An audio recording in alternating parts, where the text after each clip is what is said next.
on guztioi, ongi etorriak ekaineko eta ikasturteko azken osoko bilkura honetara. Lehenik eta behin hasiko gara gai zerrendaren berrespenarekin, izan ere mozio batzuk aurkeztu dira eta eginbide bat ere egin behar izan da puntu bat sartzeko. Orduan, aurreikusita zeuden lehenengo 3 puntuak mantentzen dira, 4. puntua izango da eginbidearen bitartez eragozpen txostenen berri ematea, ondoren 9. puntua izango da Asociación de Usuarios del Puerto de Hondarribiak sartutako mozioa, eta 10. sarrera idatzia 6 9 7 duena, eta 10. puntua Abotxanitz eta EH Bilduk elkarrekin sartutako erdibideko mozioa izango da, eta sarrera erregistroa 7-5-2 zenbaki duena izango da. 9. eta 10. puntuan eztabaidatuko dira 2 mozio horiek, eta ondoren 11. puntura pasako da alkate dekretuen berri ematea, eta 12. puntua izango da erregu eta galderenak. Beraz, ongi baderitzozue, bozkatu egin behar denez gai zerrendaren onarpena, bozkatzera pasako gara. Aldeko bozkak, hau batez onartua.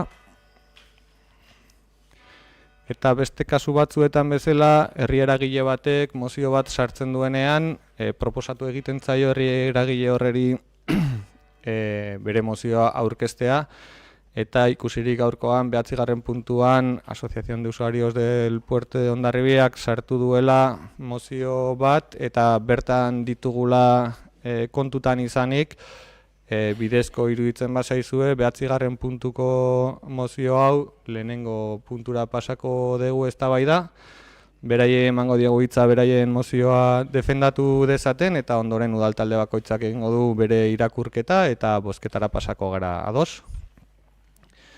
Horretarako udalbatzaren ikuspegi formaletik behintzat etendura bat egitea ezinbestekoa da, eta etendura egiten dugu momentu honetan, eta elkarteko kideei, Pilarri uste dut kasu hontan, 5-10 minutuko tartean beraien egoera azaltzeko eskertuko nioke, eta horretarako mikroa ematen baldin bazaio. Eskerrik asko.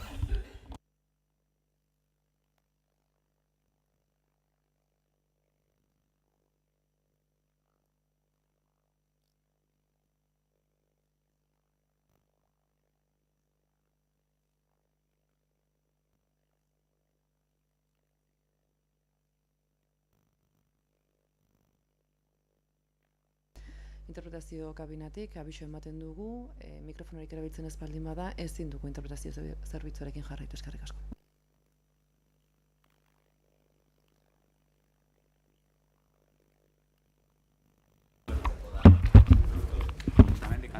Bai, bale.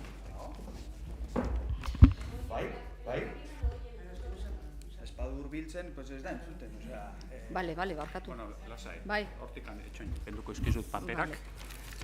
Lehenengo aldila da, Osea, que hemen agola, así que barkatuko iazute. Lasai.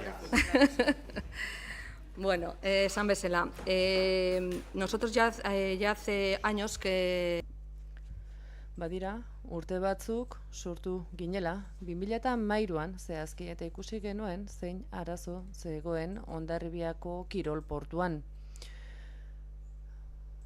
Aurreko urteetan, dagoeneko ikusten genuen, eta hemen zehaztasun bat esan nahi dugu, ez gara bere izenean etorri, bertako erabiltzaileen izenean, baizik izan ere hemen arazo ugari egon dira, kasuetan nahastu egin dira, ordezkaritzak eta azalpen ugari eman behar izan dugu. Guk, gure elkartetik eta portuaren erabiltzaileen izenean, badakigu bertako boia horiek, hor zegoen klub nautiko bat, arrantza portuaren inguruan, eta hor, portua egin zen, bere garaian, gobernuak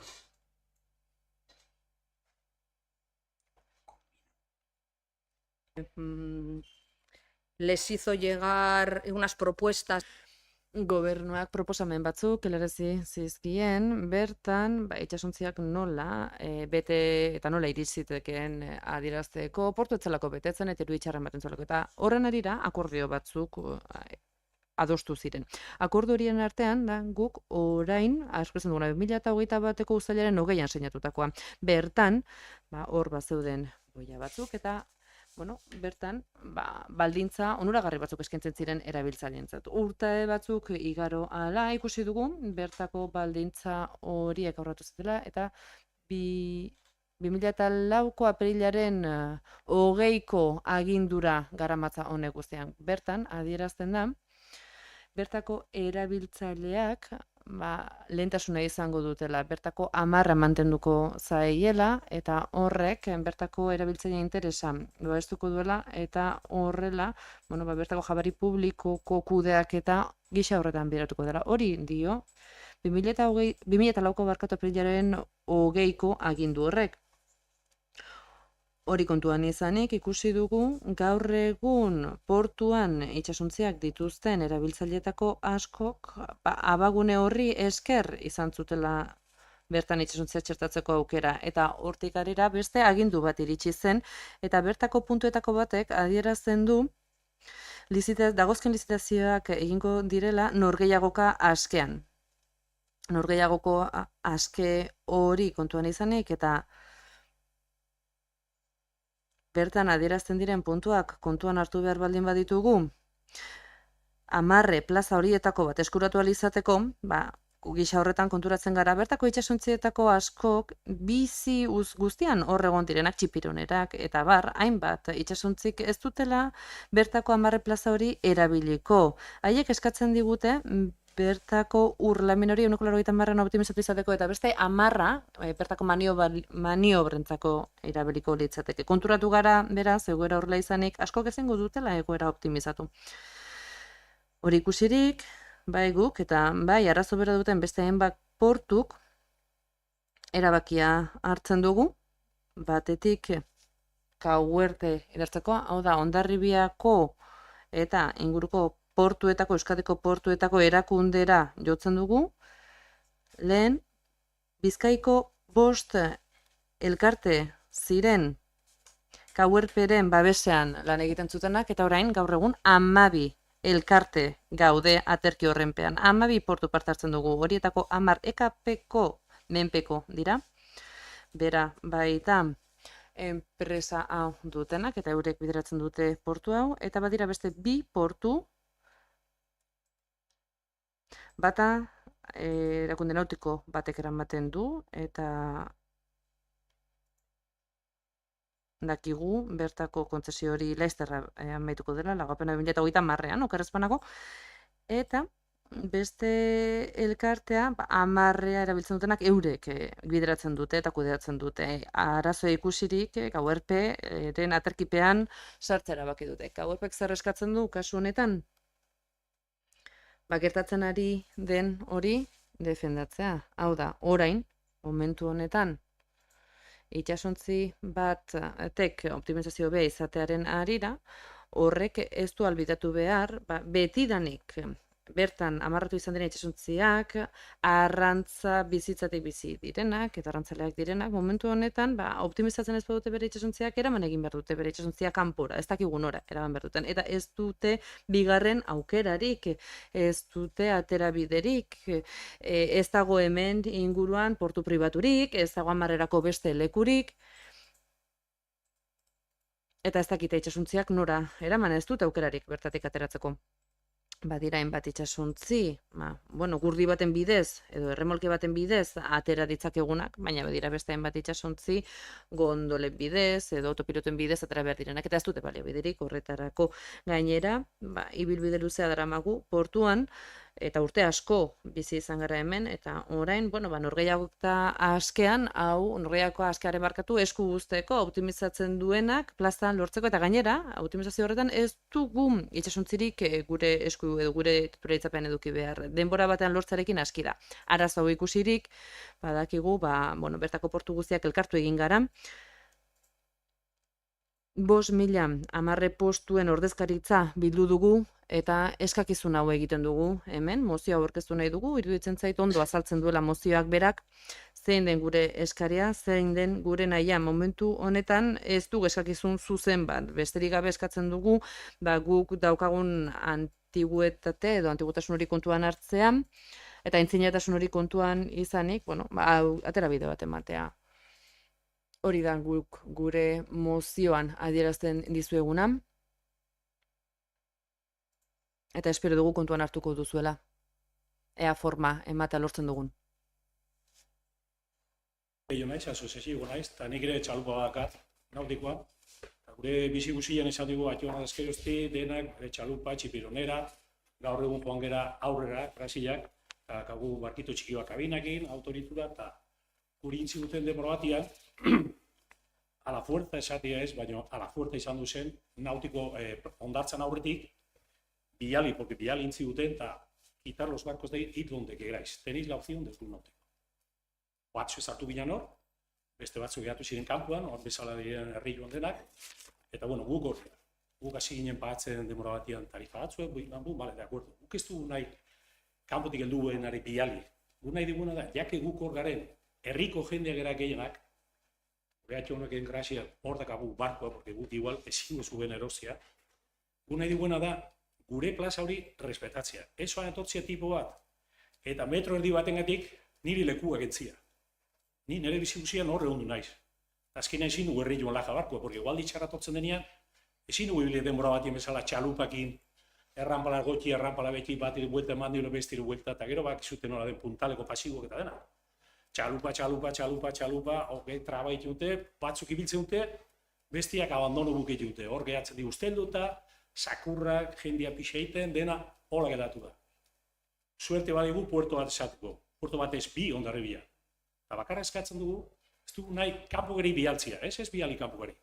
Baina azizazte etxetikan, zen ezizia ditugun guretzat. Nola joan bar dugu guk, oan esaten bai dute, no, hay uno que tiene 25 centímetros más que tú y tendrás que dejar la plaza. Hori ezin da ir. Ez dugu txiko, Gauza dena bezala ingo dugu. Saiatuko gara gogor-gorrian gure leku etxekitzea.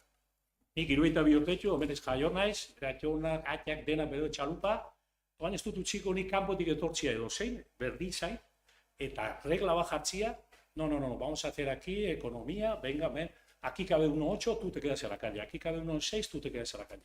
Ez garariko lekeitio dan bezala, egin dute barko aki puska bat moztu, puertotik ez bialtzeko. Bair, barko lekeitio, pasa zentzidena, sortzitik eta bakarra posible zuten 8 metro izan du. Hare tipo horrek esan du, ¿qué hago yo con mi barco ahora? Hartu zun zerra tentzu muturra muztu.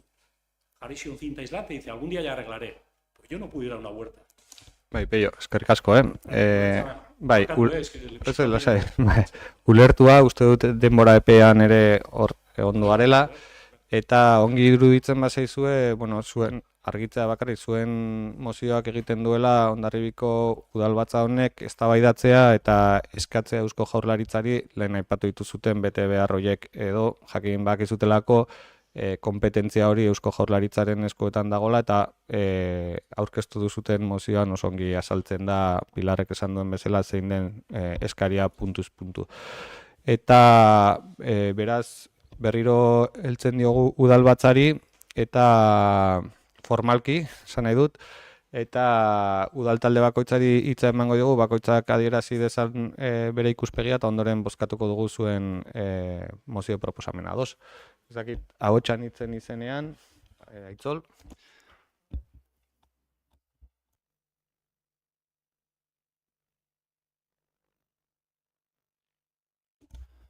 Bueno, atxaldeon lehenik eta behin, eta eskerrik asko erabiltzaile elkarteari, behintzat udalbatza hontara honelako proposamen bat ekartzeagatik, dira pozgarria behintzat herri eragileak eta hemen parte hartzea ikustea, orduan eskerrak eman alde horretikan. Jarraitzeko, nik uste dut badaudela hemen pare bat afera edo, mozioan oso ondo asaltzen da, eta badaude nik uste dut nagusiki bi gauza aldarrikatu beharko genituzkenak, azken finean bere garaian ezarrita zeuden arau horiek errespetatzeko behar hori, eta baita ere parte hartzea edo behintzat libreki erabakitzeko edo parte hartzeko eskubide hori ere badagoela, ez? Hortik haratago, herri ikuspegi batetik edo, bai egongo litzake bertakoak lehenesteko behar hori, ez? Eta batez ere, eta amaitzeko ja, herri edo gure nortasunaren aldetik ere guk garrantzia ematen diogu bakasuetan itsasondareari, eta uste dugu, zuek mozioan jasotu zuten bezala, itsasondare izan material edo inmateriala ere balioan jarri beharko litzakela lehenetsi, eta bueno, hau guztiagatik gure bozka aldeko izango da. Eskerrik asko. Bai, EAJaren izenean, aurrera. Bai, hartzaleon denekeri. Bai, Pilar, Peio, mi esker, aurkeztu zutenetik. Bueno, ez da hemengo gai bakarra. Ne uste Saraso hau, Kirol EKP kudeatzen ditu portu guztietan da. Aipatu zu moduan 12 zate elkartean. Eta bueno, ez da gai berri bat. Bere garaian 2022an H. Bildu ja aurkeztu zuen una proposición no de ley gobierno vascon, parlamentuan, eta hemen baita izan genuen Partido Sozialistak aurkeztutako mozio bat bere garaian 2022an. Orduan 2022an agotzan hitzek udal gobernuan dagoena orain esan zuen azten nintzen zela gure kompetentzien zelako. Beste behin, ekatzen die gauzak eta egiten dire nahastu modu batean edo bestean. Baina eskatzia preferentzia ni nago hemen, ez nago kanpoan dagoena ere nahi du amarria, ez daukana barkua ere alda sartu zerrenda horretan, ere ulergarria da zen bestela izango genuen barko kriston arazoa. Dago Jesu Kriston demanda. Daude bikoitza uste dut, demanda, eta hori nolabait inbarra konpondu. Eusko Jaurlaritzatikan badakite hau. Egon ginen lanian bere garaian, 2022ko abenduan hasi ginen sortzen el Consejo Municipal Portuarios, cuyo trámite está en la última fase, pendiente de aprobación y de publicar en el boletín. Hau izan zen, nik egon nintzenan Hondarriko udalaren ordezkaritzan, abenduak 14an, 2022koa. Justo ez dakit gerotikan, zuen aldetikan, gobernuta aldetikan, junzeate hau iztea edo ez dakit, baina hori martxan zegoen. Eta punto bat, esango nuke, compartimos la preocupación de las personas usuarias ante... Guk ere parte hartzen duten pertsonekin bat egiten dugu, badakigun bertako 10 plazak beharrezkoak direla, eta horrekin ados gaude. Izan ere, bertan arazorik nagusiena eskaera bera da, eta badakigu gure herrialde honetan, gure orografiagatik, eta gure itsas geografiagatik konpontza zaila izango da. Hala eta guztiz ere, badakigu irtenbideak bilatzen ari direla, eta asmoa, kasu honetan normatiba aldatzea izango litzateke.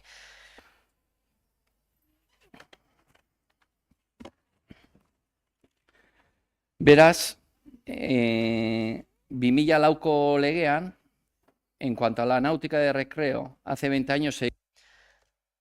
Bertako aisialdiarako 2004ko legea aldatu zen, eta bertan garraio eta obra publikoetako batzordeak esan zuen autorizatu egingo zuela denbora batean bertako prozedura. Aldatu behar dena edo konpondu behar dena. Vale. Orduan, ezin dugu gauz bat martxan jarri, besteak kendu, hau ez baldin bada aldatzen. Zeren ja jartzen du temporal. Eusko Jaurlaritzatik, bai,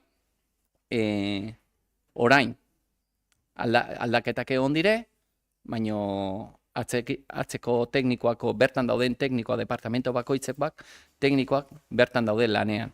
Gai hau aldatzu nahian edo aztertu nahian. Baina arazo gehiena, en el año 2018 se aprobó la ley...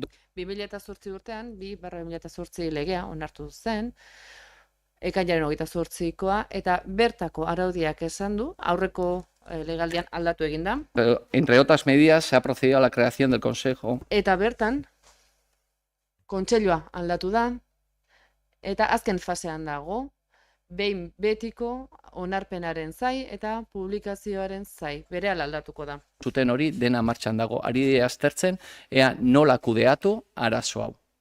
Eta hoietako bat, aipatu dizueten moduan, autorizaciones temporales. Hor dago gakoa. Rollo guzti hontan. Egin behar zen, sosketa uste dut, 15 urtean behin egin behar da. Ez? Hala da. Eta hor dago arazoa. Al ser temporales, egin behar da sosketa. Sosketa irekia. Eta hau, dato hau aldatu nahian lantzen ari dire. Eta zuek eskatzen ari izaten gai guzti hori, Eusko Jaurlaritzako, EKPko eta kaiak kudeatzen ditun sailak aire ikertzen. Eta den hau martxan dago.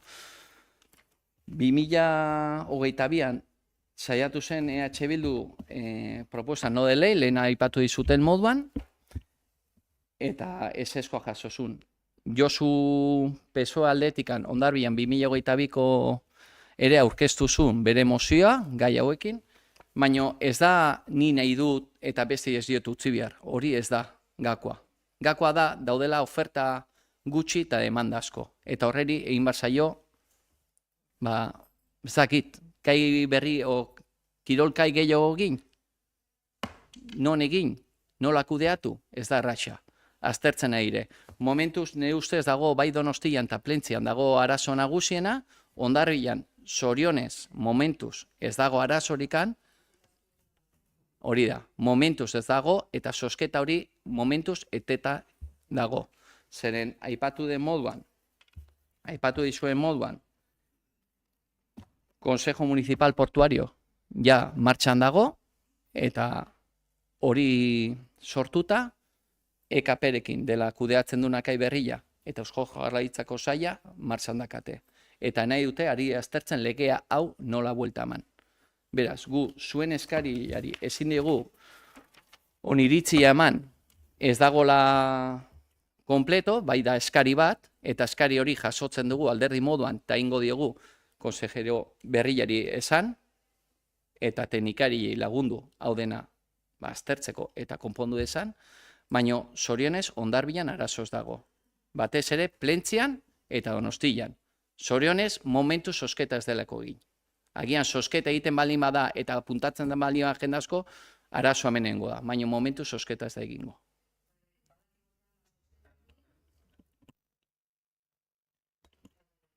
Uste dut saiatu nahi zela asaltzen, argi eta garbi nola di joan, gaur egun nola egon prozedura, eta ez dago etena, dago dena martxan.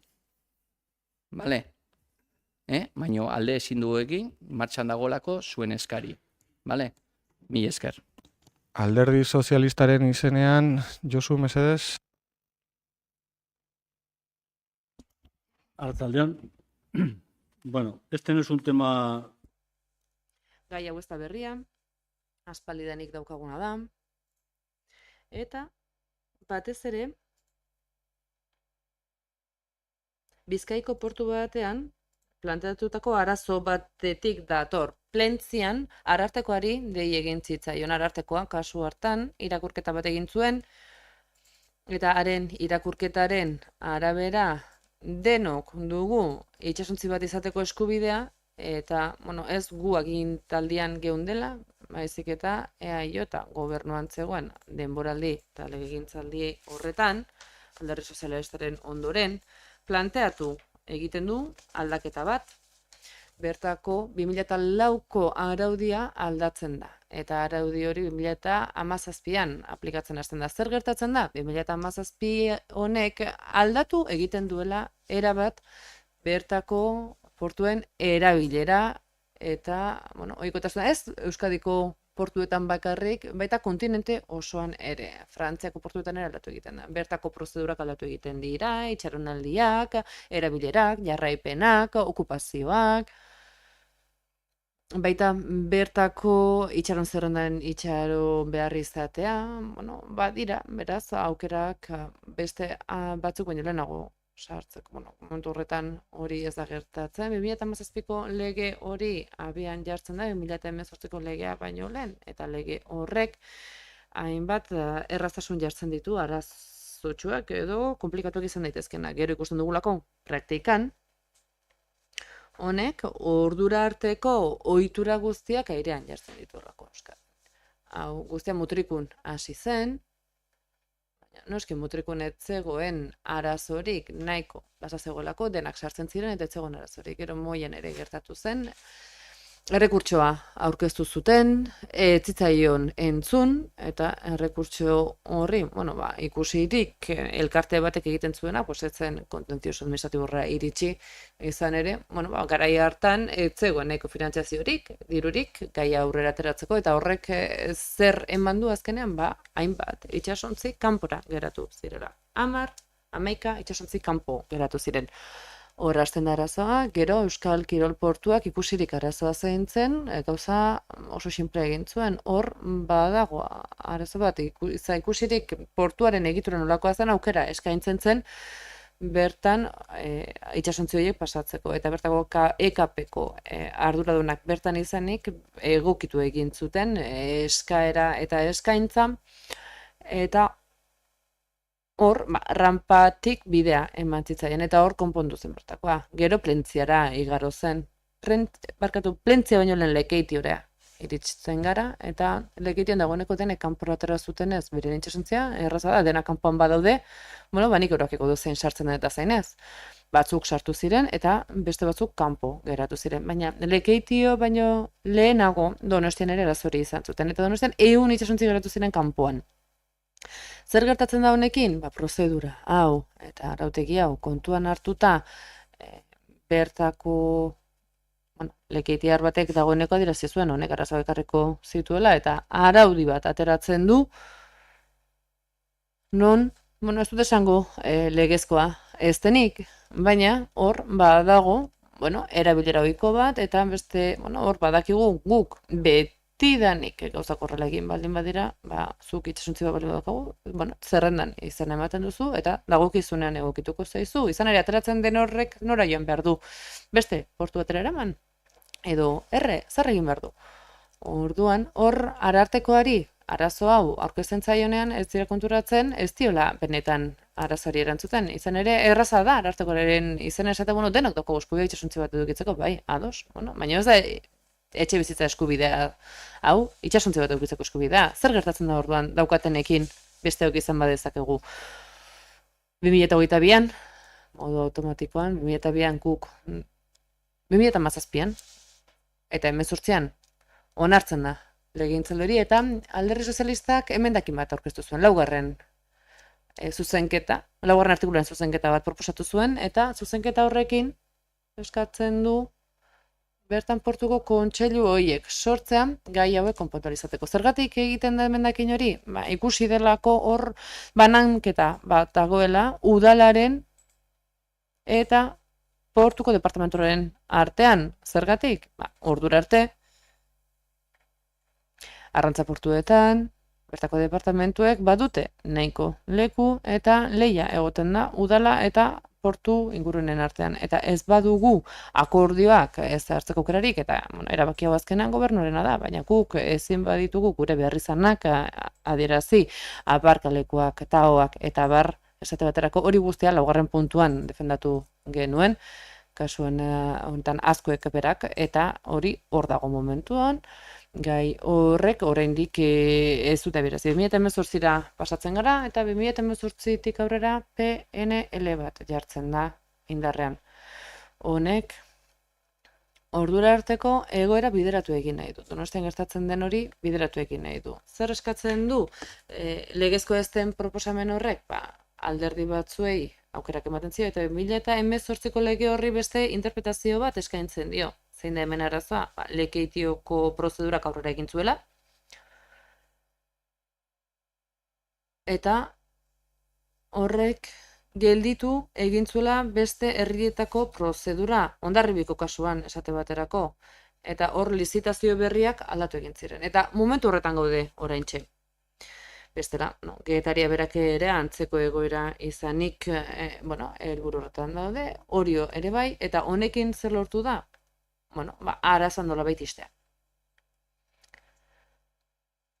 2022an aurkeztu genuen mozioak lau puntu zezkan zehazki. Lehenengoa. Hondarribiako kontseiluak adierazten duena. Bigarrena, araudi berri bat behar da 10-etarako Eusko Jaurlaritzarekin batera, bertako sektore afektatuak eta portuko ordezkaritzarekin batera. Hirugarrenak, Euskal Kirol Portuan suspenditu. Bertan bera geratuko da 10-erako lizitazio oro. Eta hau konpondu bitartean bergetu. Eta azkena, hau guztia, bertako ingurumen departamentuari helaraztea, Eusko Jaurlaritzan, eta bertako legezko ez den proiektu horrekin bat egin dezan Eusko Jaurlaritzan. Inpas momentu batean gaude, zein da benetan hemen arazoa, hau guztia bideratuta dagoela, judizializatuta dago, eta oraindik tramitean dagoen bitartean hemen ez dago aldaketarik eta ezin da mugimendurik egin, eta hobe da horrela, bestela arazoak izango ditugula, hobe ez mugitzea. Zer proposatzen dizuet nik orain? Bueno, gobernukide berri esango nioke, itxaroteko. Eta ikusteko zer irtenbide lortzen den Donostian. Ikustea zer ematen duen prozedurak. Ez dakit Lekeitioko kasuan zer egingo den, baina horrek itxaronaldi bat eskatzen du. Hala eta guztiz ere, guk adierazi genuen moduan, guk lehengo egoerara itzuli behar dugu. Ezin dugu planteatzen den hau orain aurrera eraman. Ez da ohikoa. Aipatu dituzue ehunekoak eta ordainketak. Nik ez dakit Euskal Kirol Portuaren kasua zein den, baina hemen moia sortu zenean, 25% deskontu eskaintzitzaien erretiratuta zeudenei. Gero hori aldatu egin zen, eta 25% deskontua egiten zaie premorda minimo bat daukatenak. Ertzakit hau beste lekuetan ere aplikatzen den, iruditzen zaite ez. Hori moia makarrik konturatzen da, hemen kontuan hartzeko izan daiteke. Hori da, orain egoera, horretan gaude, eta gure ustez, momentuz, hobe ez mugitzea, ebazpena eman dezatela auzitegiek eta prozedurak berak, eta gero, utxik dauden plaza horiek bete daitezela, badakigulako portu askotan plazak daudela, badakigu, Hondarribin ere 40 plaza egon daitezkeela, eta hori itxaron zerrendaren bidez bete beharko litzateke. Inorri lehentasunik eman gabe. Hori legeak horrela aitortzen duelako, izan ere txipinora batek erabaki dezake, bertako zati bat mugitu, eta esan, errentagarritasuna daukat, urlamina daukat, eta honekin lortzen dut. Eta hori da aplikatzen ari dena orain portu guztietan, izan txipironera, tradizioa, edo ez. Zer gertatzen da? Saldu egiten direla denak, eta orain motorezko latxak agertzen dira, kabina egitura dutenak, eta bar. Hau da, arazo horiek bazter geratzen dira orain. Momentu honetan, esan moduan, inpas batean gaude, iruditzen zait okerreko politikak aberazti dela, 2017an hanka sartu zen, goitik behera, etzen benetako osnarketa seriorik egin, hor izan zen aukera hau bideratzeko, mutrikoko ereduari jarreki egin ziteken, baina ez, hemen etzen egin. Egin ziteken beste irten bide bat, baina ez den lortu, eta orain, momentu honetan, arazo potolo bat daukagu, mai gainean, 24 itsasontzi ditugu Hondarribian, edo Donostian, eta ez dute atera nahi, barkatu, eta sartu dutenak eskubide izanik ere ezin dute sartu, eta badira asko itsasontzia erosi dutenak eta dutenak agindu zitzaielako 3 hilabetetan plaza bat, orain ezingo dute, orain ez dakit zer egin duten, ez dakit non amarratu duten, baina egoera benetan desastrosoa da, eta nola konponduko dugu guztia? Batzuetan atzera egin behar da, hausnartu egin behar da, eta momentu horretan gaude. Hori da gure posizioa. Mozioari dagokionez guk babestu egingo dugu, noski. Duela 22 urte hau aurkeztu genuen, 4 puntuak aurkeztu genituen, eta beraz orain babestu egingo dugu. Baina bada, niri, ez dakit, pixka zalantzagarri iruditzen zaitan puntu bat, hor itsas ondarea aipatzen denean, eta ez nintzateke hor gehiegi sartuko, eta gero beste portu batzuk aipatzen dira, lehentasunak, eta nik hor zalantzak ditut, hainbat puntutan, baina orokorrean iruditzen zait mozioa bera. Lerrokatuta dagoela guk aurkeztu genuenarekin, eta espero dut, hau, eta portuetako zuzendaritza berriak, edo zuzendari berriak, edo aurrekoak jarraituko balu, izango duela honi jarraipena emateko aukerarik, abagunerik, eta epaitegiek sententzia ateratzen dutenean, diktaminatzen dutenean prozedura, horra hausnarketa bat egin beharko dute, elkarte guztiekin, eta espero dezagun, portunari itxiko garela, eta, eskubide horiek beteko direla. Izan ere, erabiltzaile izanaren ezaugarri hori ere kontuan hartu beharrekoa da. Hau tradizio batelako, eta urte askotakoa gainera. Eta batzuetan, urte askoetan eskubidea izan dena ez da, aukera berrien kontrakoa. Batzuetan esaten dugu aurrerakoiak izan behar dugula, eta aurrerakoia izatea da arazo hauek konpontzea, eta gure herritarrak arazo ahalik eta gutxien izatera, eta hori da, guk beti defendatu dugun ikuspegia, eta hala jarraituko dugu. Eskerrik asko. Asko, EH Bilduren txanda. Bai, arratsaldeon, eta eskerrik asko. Gulenik eta behin, eskerrak eman herritarrei, azken finean udal honetara beraien kezkak ekartzeagatikan. Guk uste dugu izan daiteke osakidetza, izan daitezke pentsiodunak, gaur dauzkagu barkuen erabiltzaileak eta guri dagokigula kezkak jasotzea eta gero dagokionakeri helaraztea edo jakinaraztea. Orduan alderdi horretatik inongo ez da aitzakia, ez dela tokia, ez? Orduan, lehenik eta behin hori jaso. Gero, bai sortzen da, dena dago martxan, dena dago planteatzen, dena dago, baina konfiantza edukiko bazen dena dagola martxan eta dena hartuko dela kontutan, ez dut uste kostako herri guztietan sartuko zenikan horrelako mozio bat. Orduan, eta era berean iruditzen zaigu Hondarbilan arazoa ez egotea, ez du esan nahi aurrikusten ez denik. Nik uste dut gertatutako hori ez da garantia hemen ez denik gertatzea, eta iruditzen zait pertsona baten aldetik edo talde batetik koherenteena da aurrikustea arazoak horrei ahalik eta lehenago irtenbideak emateko. Eta orduan mozioan jartzen denari, lehenengo puntuak oso oinarrizkoa dira, ez? Elkarrizketa eta hitz egiteko aukera ematea. Azken finean, plazaratzeko ze arazo topatzen ari zazten, neurri hauekin eta jabetzeko. Nik uste dugulako elkar ulertzen eta igual teknikoa ikuspegitik ez dakigulako neurri horrek ze efektu zuzena eduki dezaken. Orduan, alderdi horretatikan, guk bate egiten dugu eta aldeko bozka emango diogu zuen mozioari, eta era berean, herritarren lehentasunan, azken finean Josuk ere esan duen bezala, merkatu libre baten aurrean eta jarri baldin badezu kriterio bakar bat dela aprobetxamendua, beti badakigu txikia handiarengatik jana izango dela. Orduan, eta gure txalupa, gure motxorak edoiek, hor geldituko dire beti galtzeko aukera handiekin. Orduan, ez naiz gehiago luzatuko eta gure bozka aldeko izango dela. Eskerrik asko. Esker, beraz, ongi baderitzozue, 9. puntuari dagokion, Hondarbiko kirolkaiko erabiltzaileen elkarteak aurkeztutiko mozioaren bozketa burutuko dugu, beraien proposamenaren aldekoak, aurkakoak, aurkakoak, aurka? Bale. Entzun dizut lehen azalpenean abstentzioa ematen da. Aurkakoak, ongi da. Jasota? Oso ondo. Igor, arira honena, pasamainolen aldizu galdera bat egin? Ea aldizuten galdera bat egin? Zeri buruz? Puntu honi buruz?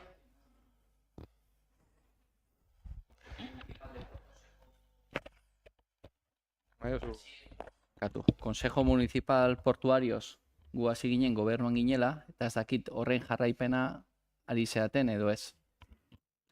Zu gaipatu duzun bezala, Consejo Municipal de Puertos hori zu egontzara, udal honek ez du ni behintzat alkate naizenetik deialdiri jaso, eta ulertzen dut ez duela deialdiri jaso, izan ere, zuk ere aipatu duzun bezala ez dago osatuta, tramitazioan omen dago horren sorrera eta behintzat Hondarribian ez dago sortuta portuen aholkularitza kontseilurik. Bai esan beharra daukat, ez Eusko Jaurlaritzatik, baina bai trantsizio ekologikoko ministeritzatik eta baita ere komandantziatik gai honen inguruko hainbat bilera burutu direla Hondarribian, fondeoen inguruan hain zuzen ere, eta hori da momentu honetan txalupa erabiltzaileen inguruan egiten ari diren bilera xorta bakarra. Ez dugu inoiz kontseilurik edo horrelako deialdirik jaso ez Eusko Jaurlaritzaren aldetik, ez kirol portuen aldetik, eta ez daukagu berri ere Hondarribian sortu den inoiz kontseilu hori. Vale. Behar baduzute laguntza edo kontatzea nola hasi ginen osatzen, deitu eta helaraziko dizuet informazioa dakatena. Mila esker.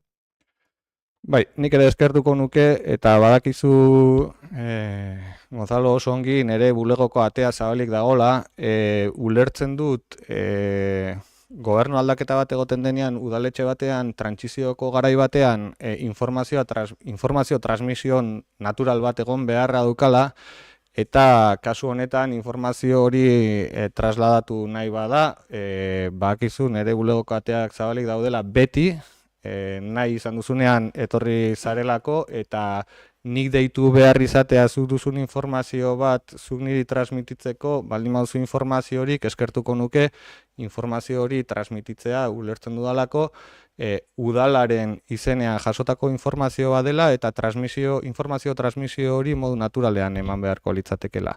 Eta eskertzen dut. Beraz, ongi badirutzuzue puntuarekin bukatuta, pasako gara gai zerrendako lehenengo puntura,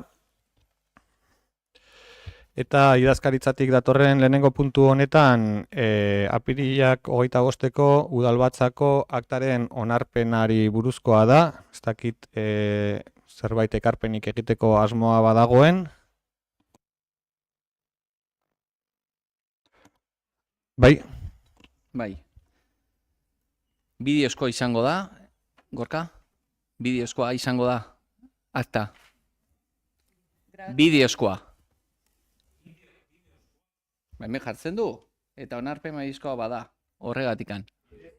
Bidezkoa, gaizki dago orduan, barkatu, zen gaizkin akana puntatua. Horren arira, horren arira, bere garaien galdetu dintzun, beste udaletxe batzutan egiten dela bideozko bideoaktak deitzen zaio horrera, eta esan zenidan, aztertzen nahi zinetela gaia, nola dagoen. Barkatu, galdera hori ez dagokio proposatutako puntuari. Galdera hemen puntu batzuk daude, jarraibide batzuk jarraitu behar dira, eta kasu honetan aktaren inguruan, 2024ko apirilak 25-eko aktaren inguruan, ia adostasuna badagoen edo zerbait ekarpenik egin nahi den izan da galdetu dena, eta ez udalbatzaren formatuaren inguruko edo akten idazkaritzako funtzionamenduaren edo horrelako punturik. Mesedez, eskertuko nuke, gai bakoitzari dagokionean, gaiari buruzko ekarpenak baldin badago jasotzea noski, baina bozketara pasatzea bestelako galderak edo debate desberdinak zabaldu gabe. Aktaren inguruan ekarpenik badago?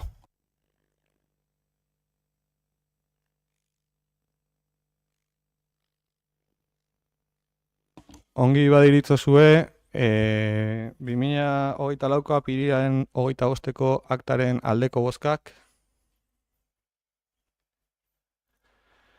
Hau batez onartua. Eta bigarren puntura pasako gara.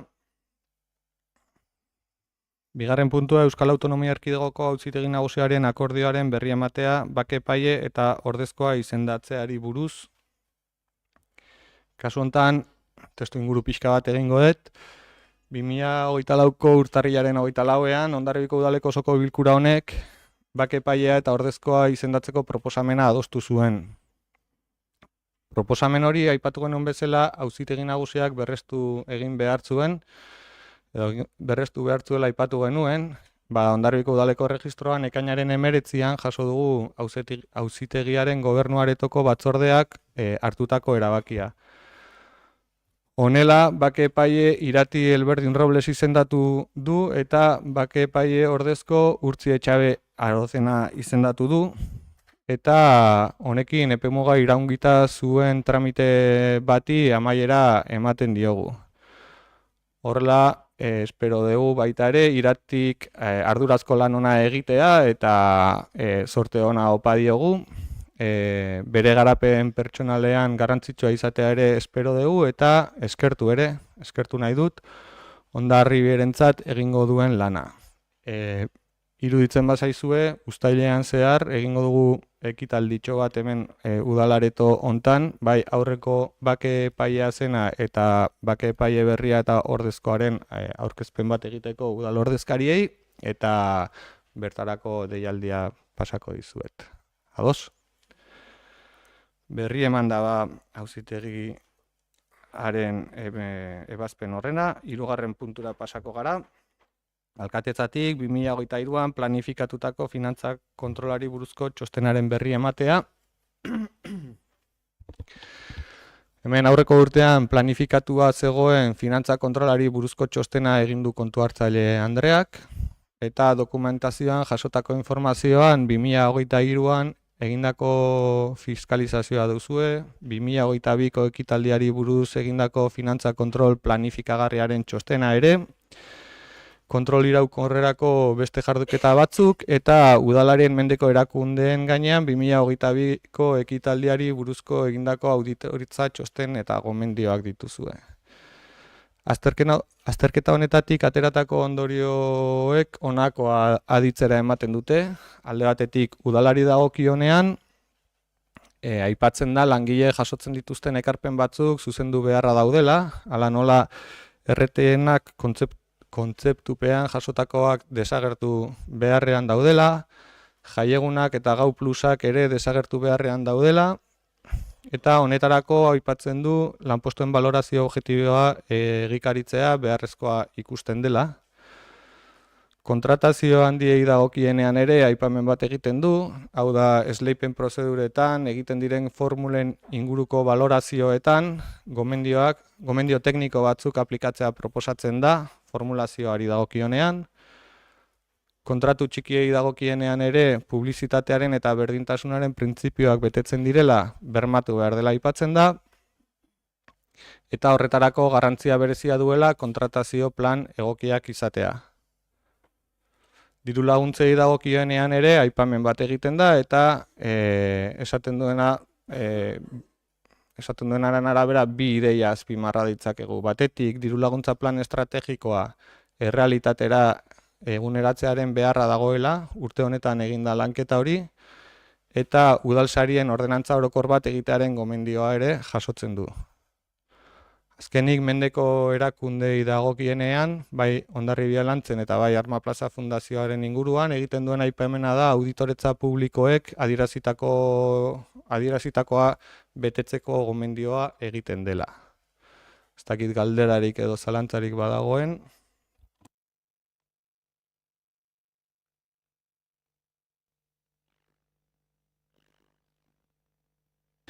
Hirugarren puntuaren berri ematea eman da, beraz. Laugarren puntura pasako gara. 2023ko eragozpen txostenen berri emateari dagokiona da. Eta puntu honetan aipagarria 32/2018 foru dekretuaren arabera kontu orokorraren onarpenaren harira organu kontu hartzaileak egindako eragozpenen edukia osoko bilkurari aurkeztuko dio tokiko entitateko lehendakariak, hau da nik neuk, egindako ebazpen guztien urteko txostenaren barruan. Txostena atzoko egunez bidali zaizue, eta bertan ikusi dezakezue kontu hartzaileak eginiko 15 eragozpen etengarri jasotzen direla 2023 ekitaldean, ondoren alkateak altxatu dituenak. guztiak kontratazioi prozedurei dagokienak dira, eta honetaz gain ere aipatzen da txosten horretan bi kasutan prozedurak abiatu zirela aurrez kontu hartzaileak fiskalizazioa, egin beharreko fiskalizazioa egin gabe. Argi dago, beraz, zenbait kasutan prozedura batzuk hobetzeko beharra dagoela Hondarribiko udalean, kontu hartzailearen txosten hauek gainera, iruditzen zait, hobekuntza bide bat markatzen digutela, kudeaketa ikuspegi batetik, eta nire aldetik esan beharra dut, asko saiatzen ari naizela zuzenketa horiek gerta daitezen, behin eta berriro transmititzen du sail desberdinetan kontratazio prozedurak modu egokian burutu behar direla, baina aitortu behar dut ere, gaurdaino, oraindik, ez dudala lortu eraginkortasun hori gauzatua izatea, eta gaur egun oraindik kontu hartzailetzako eragozpen txostenak jasotzen ditudala, gutxi gorabehera hilabetean behin. Honen aritik, norbaitek zerbait esan nahi baldin badu, edo galderarik, berri eman da beraz, eragozpen txostenen inguruko informazioa. 5. puntura pasako gara. Eta 5. puntua Hondarribia Lantzen S.A.ko batzar nagusiari proposamena luzatzea da, sozietatea desegitea eta likidazio prozesuari hasiera ematea erabakitzeko. Luperi emango diotitza gai honen inguruan. Bai, eskerrik asko eta arratsalde on guztioi.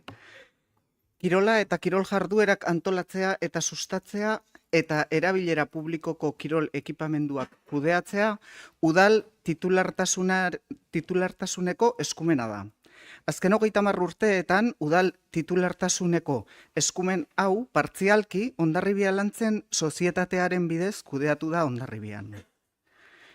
Ikusirik, Hondarribia Lantzen S.A.k 1988 urtera arte hirigintzako eta higiezinen sustapeneko hainbat jarduera egin baditu ere, gaur egun hondartza kiroldegiko eta jostaldi pilotalekuko kirol instalazioen kudeaketan soilik diharduela, eta udalak eskumen hau bere osotasunean kudeatzeko asmoa duela, ikusita ere Hondarribia Lantzen S.A.k organo sozialen jardueraz gain ez duela langile propiorik sozietatearen jarduerak egiteko eta egoera honek urteetan eskumenaren kudeaketan eragin dituen zailtasunak, eta azkenik, 2024ko maiatzaren 9ko ohiko batzar orokorrean, 2023ko ekitaldiko urteko kontuak onartu zirela, eta kontuek agerian uzten dutela Hondarribia Lantzenen ondare garbiaren zenbatekoa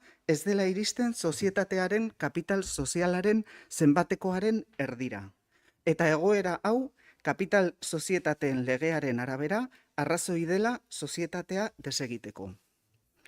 Udalbatzari proposatzen diogu, Hondarribiko udala kirola eta erabilera publikoko kirol instalazioak sustatzeko berezko eskumenaren titularra denez, Hondarribia Lantzen S.A. merkataritza sozietateko akziodun bakarra denez, eta kapital sozietateen legean aurreikusitako desegite kausa legalen bat gertatu denez, Hondarribia Lantzenen organo sozialei eskatzea desegitea, eta likidazioa izapidetzeko beharrezkoak diren erabakiak har ditzaten. 2. Erabaki honen bidez, gai honetan duen eskumenari uko egin ezin zaiola aitortuta eta Hondarribia Lantzen S.A.ren organo sozialek aurreko erabakia hartu ondoren, udalbatzak udalaren eskumena barne hartzen duten zerbitzuak eta ahalmenak gauzatzeko kudeaketa modu zehatzak onartu beharko du. Eta 3. Erabaki hau interesdunei jakinaraztea. Eskerrik asko. Ni esker zuri zerbait aipatzeko EAJaren izenean. Mi esker Igor.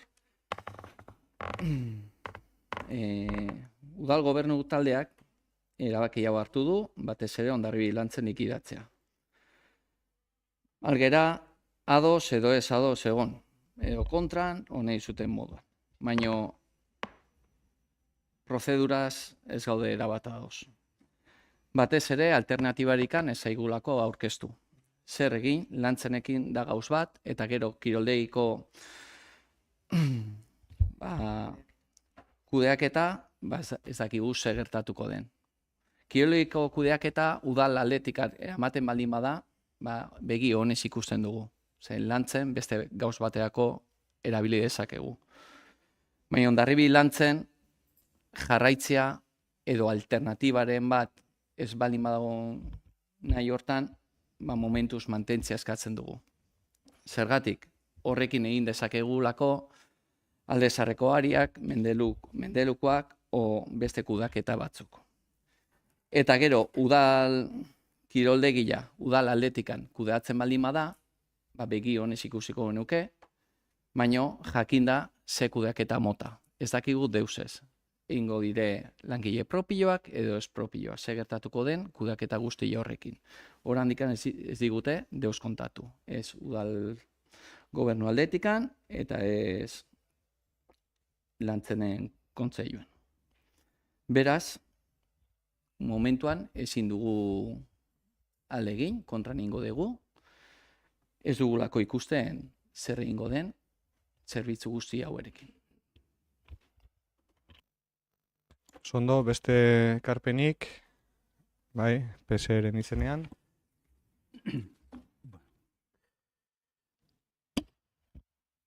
Hondarribia lantzen inguruan, konfusioak izan dira, Polideportiboa gestionatu du. En cualquier caso, nolabait ere, edozein modutan ere, batez ere Hondarribia lantzen, eta kiroldegia eztabaida ugariak izan dira. Lehenik eta behin konpondu behar zenean, pandemia pasa ondoren, zelako prekarietatean zegoen kontratua amaitzen zelako 2022an edo 2020an, eta egungo egoera guk bat etor gintezke kudeatzea, kiroldegia bera kudeatzea, eta pilota lekua udalak berak egin dezakela, behin baino gehiagotan aipatu dugu. Erabiltzen ari den argudioa, esan da Hondarribia lantzen kapitalekin erdia egoera tekniko bat dagoela, nik esaten nuen bestalde batetik, bigarren oharrean aipatzen denez, memoria laburtuan, está leyendo literalmente hitzez hitz irakurtzen ari da, dokumentazioan agertzen den moduan, zer gertatzen den, badago disoluzio egoeran murrizten edo handitzen espada kapitala eta beti ere bidezkoa baldin bada eskatzea.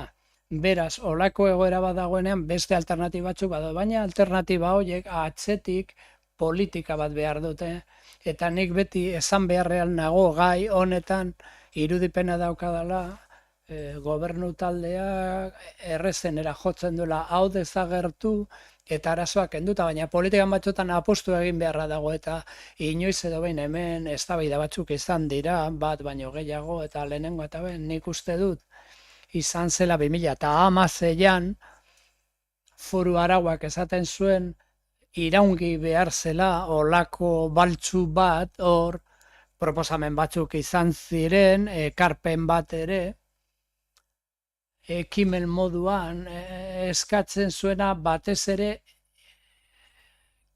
Hondarribia lantzeneko egoerari eustean neula edo ala, auzi batzuk, parte zaharreko plana eta beste batzuk hartu behar zituelako, eta gero urtea joan urtean etorri, denok bat etorri ginen, mozio bat egon zen, legebiltzarren esan behar nuen, ez udalean, gai honen gainean, azken baten esaten zuena, kontu bat egon zela eta irakurri egingo dizuet, mozio horretan esaten zuen batez ere, eratu dadila ahalik eta harinen baltzu publiko bat etxe bizitzakoa Hondarribian, horrela etxe bizitza kudeatu alizateko eta udalak izan ditzan langile eta egitura behar besteko baliabide.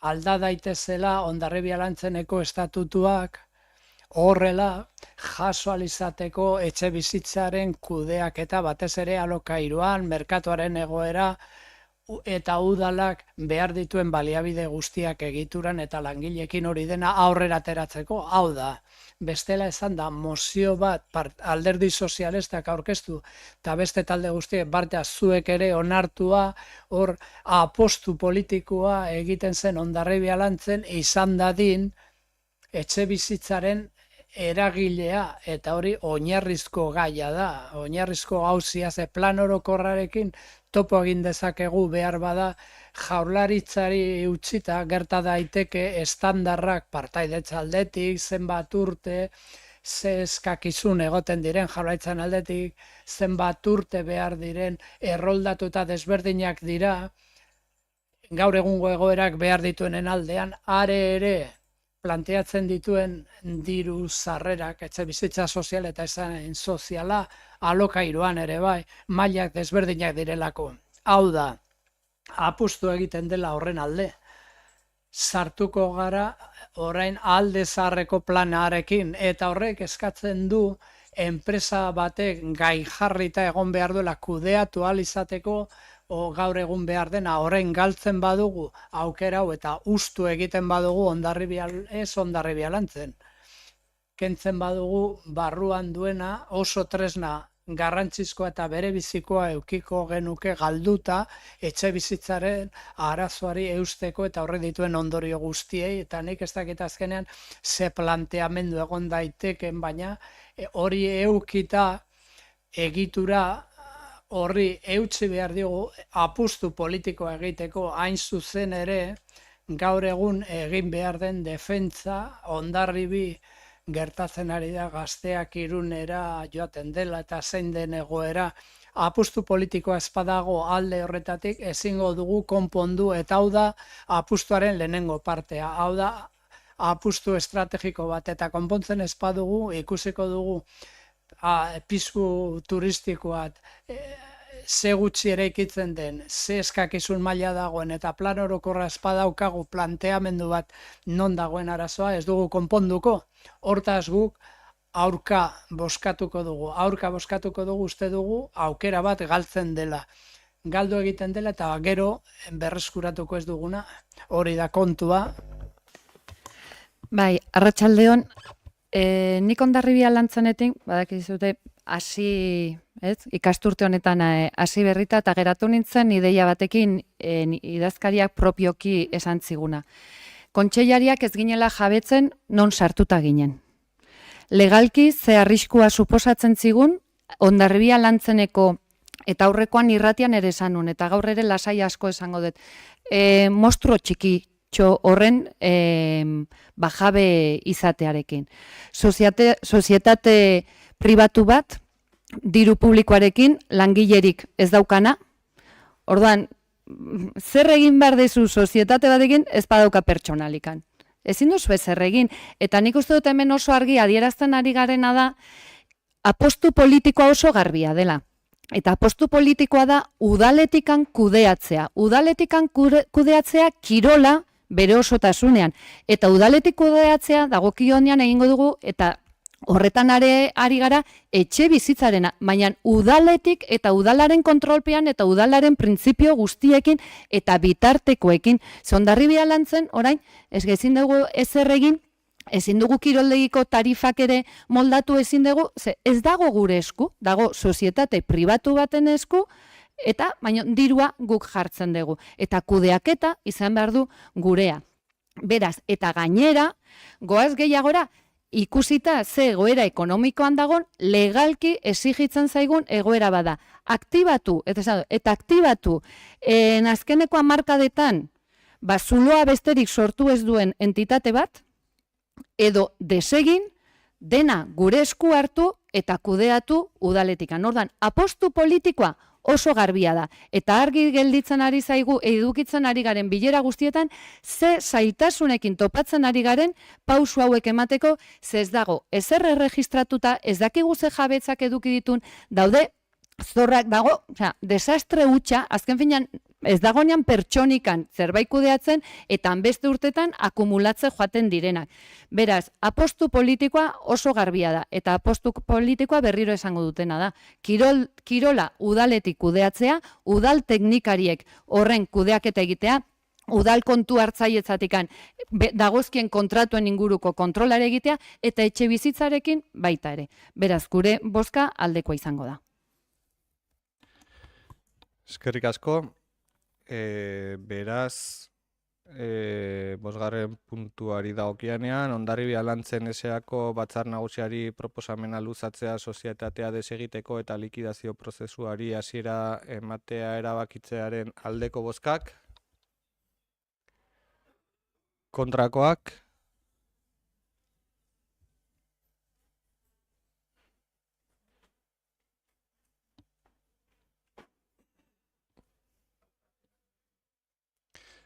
Bai, berdinketa eman da, ezta? Bigarren bozketa bat egin beharra dago berdinketa kasuetan. Nola, barkatu? Prozeduraren inguruko zehaztapena, mesedez?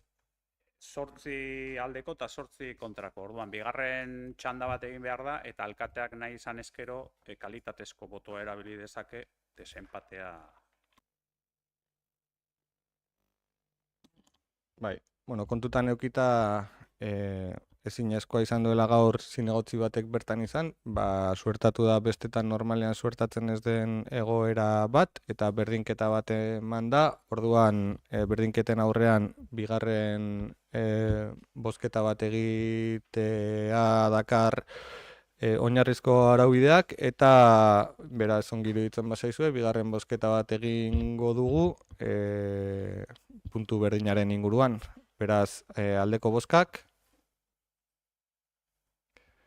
kontrakoak, eta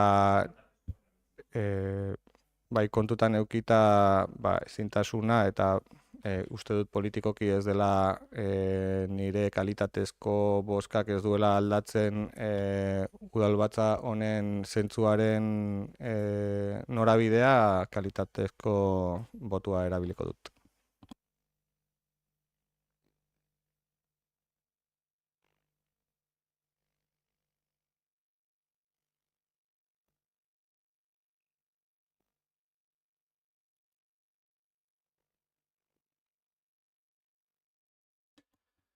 Seigarren puntura pasako gara, eta seigarren puntua 2023ko kontu orokorra onartzeko proposamenari dagokiona da, kontuen batzorde berezitik datorrena. Eta, aipatu 2023ko, Hondarribiko udaleko 2023ko ekitaldien kontu onarpen proposamena aztertuko dugula, eta horretarako, pixkat aurretiazko ibilbidea aipatu nahi nuke. Martxoko osoko bilkuran hasi ginelako 2023ko aurrekontuaren likidazioaren berri emanez. Ondoren maiatzekoan egin genuen 2023ko likidazioan arau fiskalak betetzen diren ebaluatzeko txostenaren azalpena, eta maiatzak 16an kontu orokorraren txostena aurkeztu zen kontu berezien batzordean. Aurkezten diren kontu hauetan, udala eta mendeko erakundeak izan dituzten emaitzen ondorioak azaltzen dira. Hau da, Hondarribiko udala, Arma Plaza Fundazioa eta Hondarribia Lantzeneko kontuak jasotzen dire bere osotasunean. Aipamen batzuk egingo ditut, Hondarribiko udalari dagokionean aurkeztutako dokumentazioaren artean egoera balantzea dago, galdu irabazien orria ere badago eta baita memoria bat ere, eta egoera balantzeari dagokionean aurreko urtearekiko aldaketa 132 milioi eurotik 133 milioi eurora pasa dela bai aktiboen eta pasiboen batura. Bestaldetik, galdu irabazien kontuari dagokionean, ekitaldiko emaitza 1.055.316 eurokoa izan dela aipatzen da. Eta memoriak jasotzen dituen dokumentuen artean, finantzaketa taula, zorraren egoera, aurrekontuaren likidazioa eta informazioa eranskinak ditugu. Eta aipatu nahiko nuke, bankuen saldoak bat egiten dutela kontabilitateko saldoarekin, eta ordan ez dela arkeorako bete beharrik egin behar izan. Arma Plaza Fundazioari dagokionean, fundazioak berak kontuak onartu zituen maiatzaren 22an, eta egindako auditoretzak adierazten du aurkeztutako datuek behar bezala adierazten dutela ondarearen eta finantza egoeraren irudi zehatza. Eta Hondarribia Lantzenek aldiz, maiatzaren 9an onartu zituen batzar orokorrean 23ko kontuak, eta auditoretzak ere adierazten du kontu horiek, aurkeztu diren kontu horiek behar bezala adierazten dutela ondarearen eta finantza egoeraren irudi zehatza. Guztiago adierazita, jakinarazten dut ere proposatzen den onarpena funtsezko ekintza bat dela, kanpo kontrol organoek hemen azaldutako guztia fiskalizatu ahal izateko, eta onarpen honek edo onarpen ekintza honek ez duela kontutan hartzen jasotako jardunarekiko adostasunik dagoenik, eta horregatik ez du ere inolako erantzukizunik sorrarazten onarpenera eramateak. Ez dakit talderen batek zehaztapen gehiago behar duen edo informazio gehiago behar den. Beraz, onarpenerako proposamena egingo dugu. 2023ko kontu orokorra onartzearen aldekoak, kontrakoak, abstentzioak,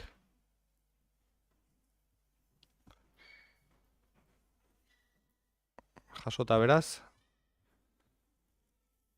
7. puntura pasako gara, nortasuna sendotzeko batzordetik UEMA udalerri euskaldunen mankomunitaterako EH Bilduko ordezkaritzan aldaketa egiteko onarpen proposamena ekarri da. Hortziri emango diotitza. Apatzatean guztioi. Dakizuen bezala, gaur aste bete, 7 egun batzordea eduki genuen, nortasuna sendotzeko batzordea izan genuen, eta bertan jorratu zen gaia izan zen, hain zuzen ere, UEMarako EH Bilduko ordezkaritzaren aldaketaren proposamena. Hor proposatzen dena da, Koldo Rodríguez Akarregi zen ordezkaria, UEMako ordezkaria, eta proposamena egin zen Garoa Lekuona izeta izatea, hala jaso genuen, bertan diktaminatuta dago, bertan abotsan hitzen EAJ eta Bilduren aldeko bozkekin aldaketa eman genuen, orduan hori dakartzen deguna, batzordeko diktamena, eta hau esan da, horretarazien nahiko nuke, besterik gabe, bere hortan geratzen dela, abotsan hitzetikan ordezkariak ni neu, Hortzita Lupe dela, ordezkoak Josu eta Estitxu, EAJ-tikan Gonzalo eta Ainoa, EAJ-ren ordezkoak Kalixa eta Ander, eta EH Bilduren ordezkaria Garoa eta ordezkoa Koldo. Hau da ekartzen dena, motzian, eta besterik gabe. Eta izango dugu abenduan egongo da, ez? Hurrengo batzarra urte bukaieran. Eskerrik asko, norbaitek zerbait esateko. Bozketara pasako gera beraz, UEMan EH Bilduko ordezkaritzan aldaketaren aldekoak, aurkakoak, abstentzioak,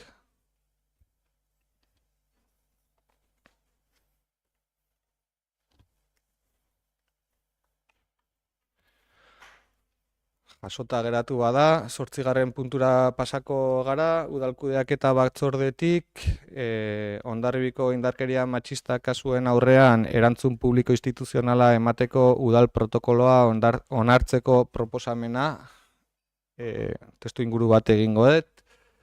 Istanbulgo protokolo bezala ezaguna den Europar Kontseiluko emakumeen indarkeriaren aurkako eta etxeko indarkeriaren aurkako eta prebentziorako borrokari buruzko 2011ko hitzarmena bere egin zuen Espainiako Estatuak 2014 urtean, eta Euskal Autonomia Erkidegoan 2023an onartu zen emakumeen eta gizonen berdintasunerako eta emakumeen aurkako indarkeria matxistari gabeko testu bateragina.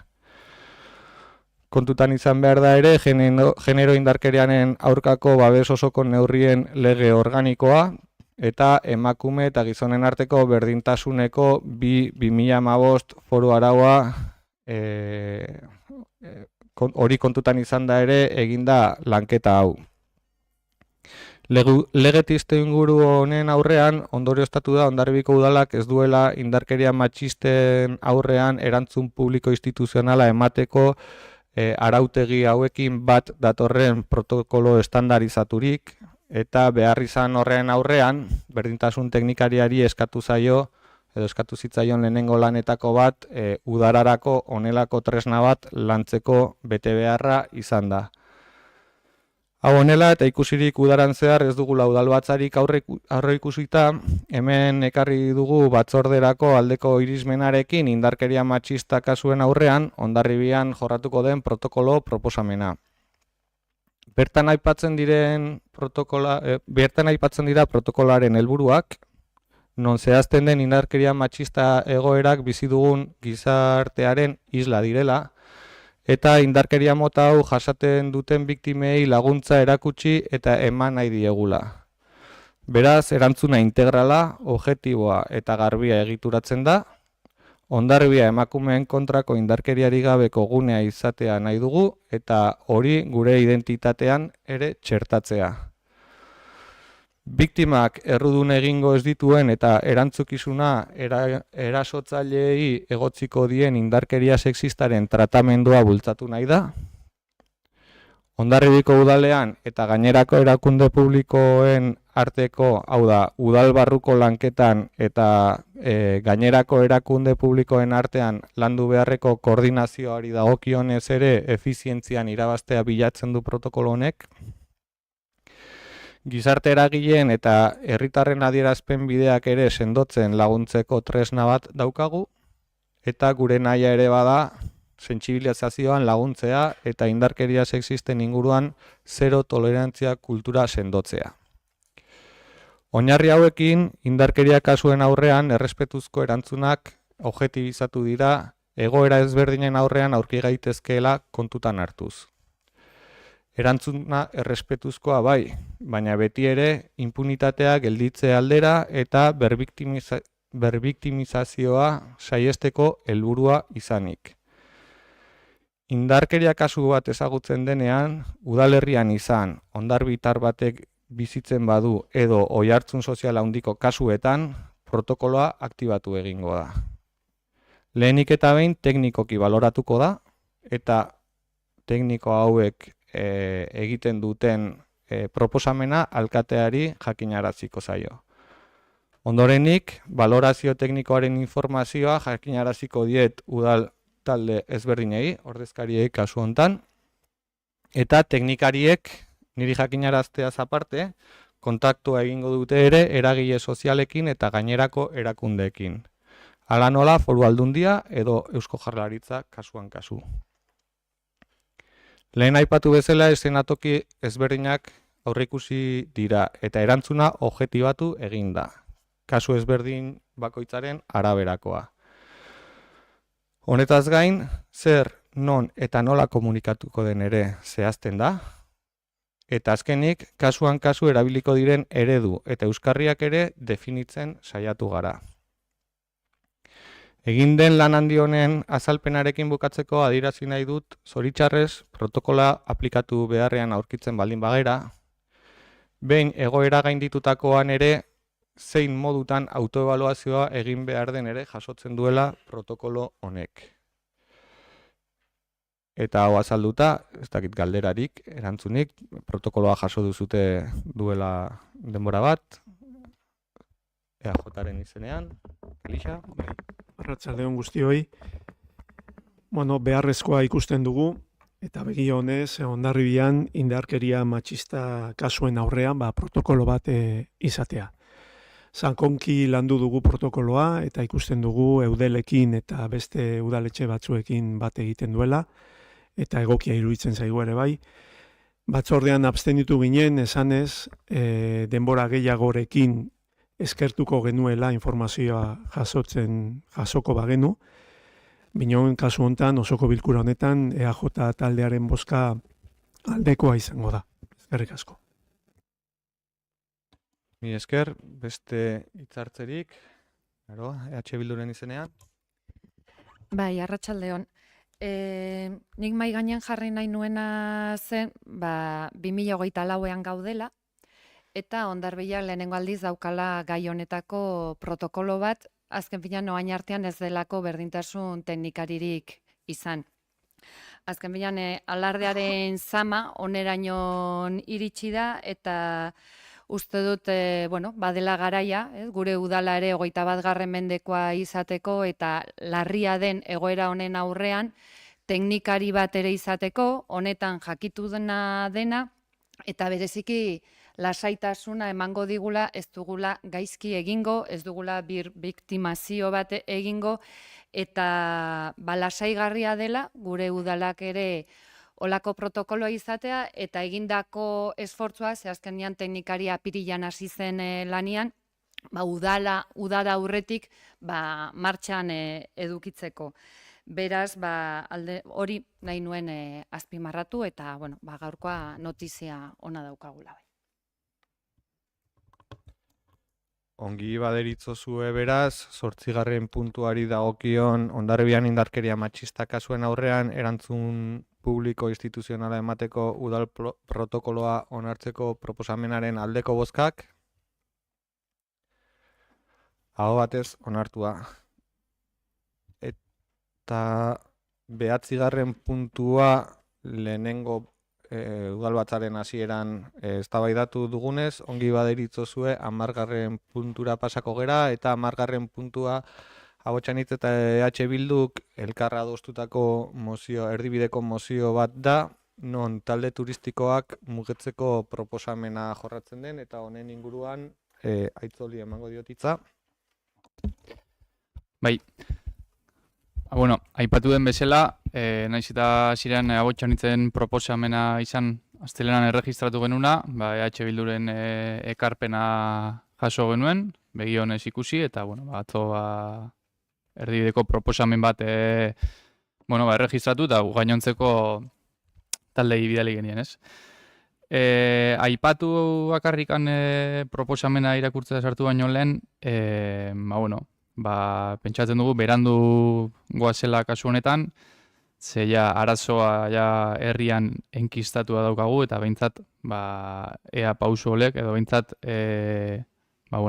asmo adierazpen honek balio dezan behintzat etorkizun hurbil batean edo behintzat udalari tresna edo behintzat eduki dezan baliabide propioak behintzat herritarren bizikidetza eta duzuna bermatzea, ez? Orduan honelaxe dio proposamenak. Guretzat amestu eta sinisten dugun hiri ereduari dagokionez, oinarrizkoa da Hondarribiarren egunerokotasuna normaltasunez joatea eta bizikalitate duina eta atsegina izatea. Ezinbestekoa da bizikidetza eta mugikortasuna bermatzea, horiek guztiek eragin zuzena baitute Hondarribiko herritarren ongizatean. Tamalez, azken urteetan, garaiko agintariek bilatutako hiri eredua gainezka egiten ari da, hirugarren sektorera bideratu baitute turismora zehazki. Hainbat publizitate kanpainaren biktima ere izan da Hondarribia, hala nola National Geographicek eta Nutelak haien publizitate kanpainetan erabili dutenez. Horietan, herria eskaparate politik irudikatu dute, kanpoko saltzeko produktu gisa, eta horrek herritarren bizikidetza ezbaian jarri du. Azken asteetan, bereziki Alde Zaharrean eta Portuan, 40 pertsonatik gorako turista taldeak ikusi ditugu, noraezean egongo balira bezala. Herritarrok masa turistiko horren guztiaren ondorioak pairatzen ditugu.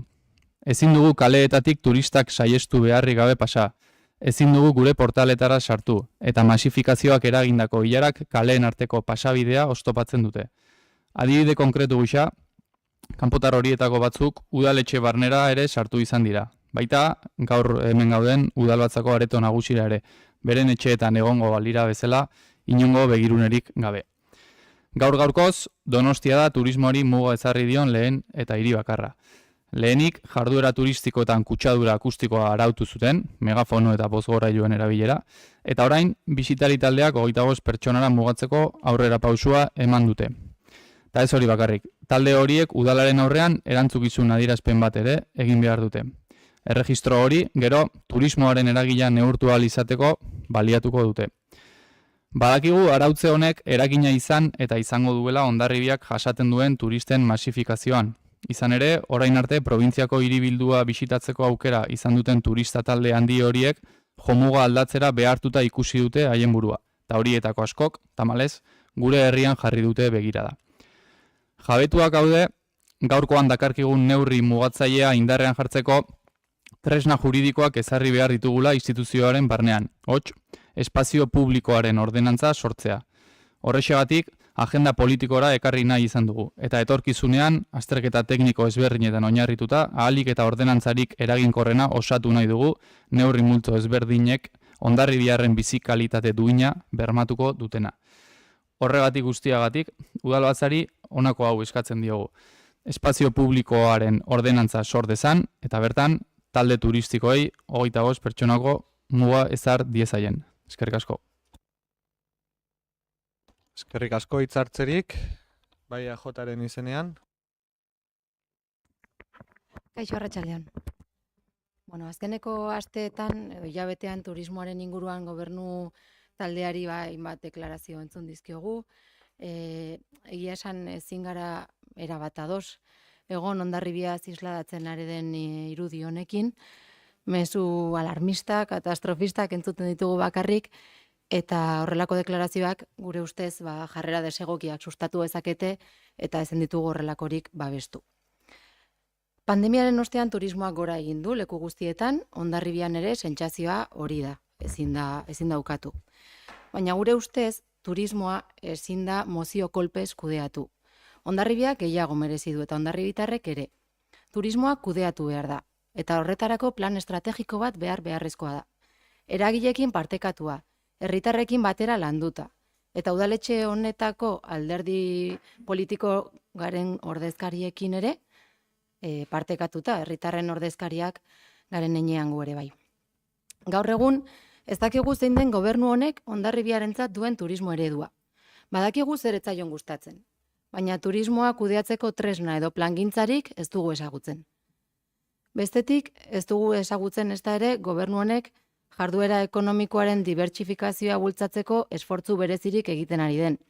Badakigu turismo edo zerbitzuen sektorea ez zaiola gustatzen, baina adibidez, Zubietako kampus teknologikoa bultzatzea erabaki duen ala ez, hori oraindik ez dakigu. Hori bai izango dela iraultza positiboa Hondarribiarentzat. Argi dago turismoak eragina duela herri guztietan, eta batzuk egunerokotasunean desoresoak direla bizilagunentzat.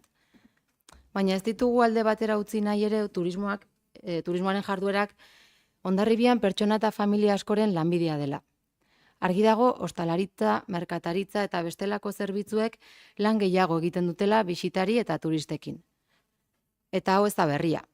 Aurreko mendeko 60. hamarkadan hasi zen fenomenoa da turismoa, eta gaur egun handitzen ari da mundu mailan. Gaur ekarri den mozioan azaltzen den gaia ez da berria, esan dugun bezala.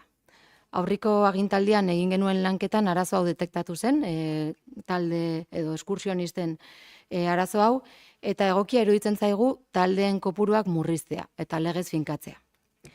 Baina mozioa idazteko erabili diren terminoak eta eskaera bera ez ditugu babesten. Eta ordenantza berri bat garatzea hau arautzeko zaigu egokia iruditzen. Gehien bat, udal honek hiri bizikidetzari, ondasun publikoak errespetatzeari eta eremu publikoaren garbiketa, okupazioa eta erabilera arautzeko ordenantza bat baduenean. Hain gaia hain urgentea baldin bada, orain ordenantza berri bat sortzea espazio publikoa arautzeko badagoenean ja ordenantza bat, eta hori besterik moldatu behar ez denean, ez dugu ulertzen eta ez dugu begionez ikusten. Honengatik guztiagatik gure bozka abstentzioa izango da.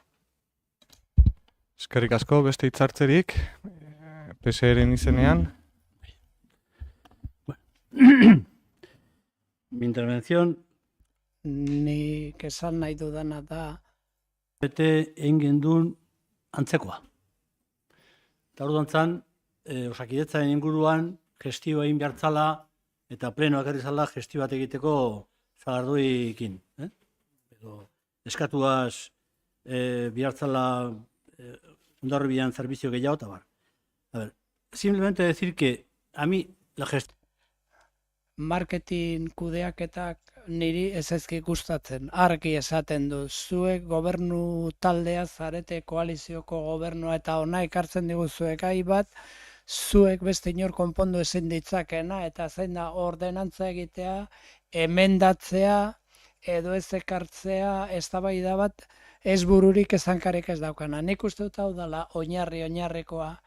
Eztabaida, ideia eztabaida bat ekartzen diguzue zuek 100 piku proposamen ekarri zenituen, gune publikoak antolatu edo berrantolatu eta ordenantza egin beharra badago, emendatu behar bada, egin eta batzordetan ekarri, baina osoko bilkurara ekarri denon ontzat emana edo bide horri politiko bat nik ez diot horri zentzurik ikusten.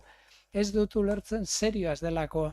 Gobernu taldeak uste badu egin beharra dagoela, egin dezala, egin ezazue, ekarri batzordera, baina ez osoko bilkura guk geuk egiteko olako antzerkitxo bat. Guk abstentziora joko dugu eta sentitzen dut. EH Bilduren izenean.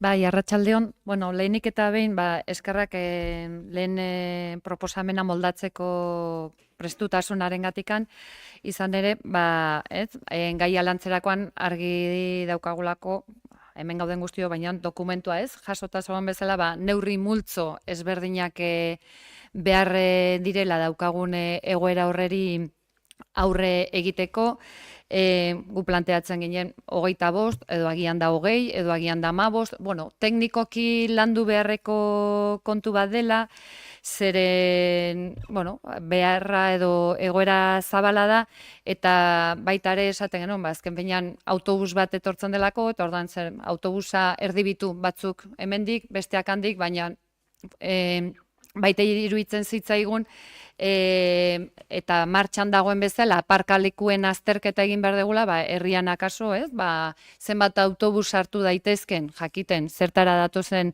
ere bisita mota honetan, mugatu barko nukela, ondarribi zenbat autobus maila honetakoa edo mota honetakoa jasan ditzaken, zenbat eskurtsio jasana alditugun, Donostin bezala erregistratzearen ondo legoke, ez dakit, planteatu daiteken tasaren bat, ez tasaren bat, egia da, eskatzen duela neurri multzo zabala bat turismoaren kudeaketak.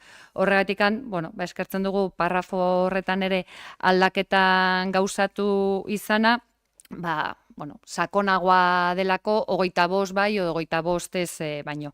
Eta horregatik gure aldeko bozka emango dugu bai. Eskerrik asko, beraz, 10. puntuari dagokion Ahotsanit eta EH Bilduk erdibideko talde turistikoak mugatzeko proposamenaren aldeko bozkak,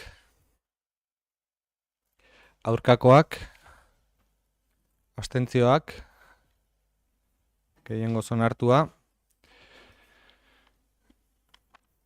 eta gobernu organoen kontrolen aurretik, onartuko diazute etendura txiki bat egitea, izan ere, udalbatzako ohiko prozeduran, izan ere, jakinarazi zait kontu hartzaile Andreak bere lana usteko eskaera egin duela, edo beste lan baten izendapena jaso duela,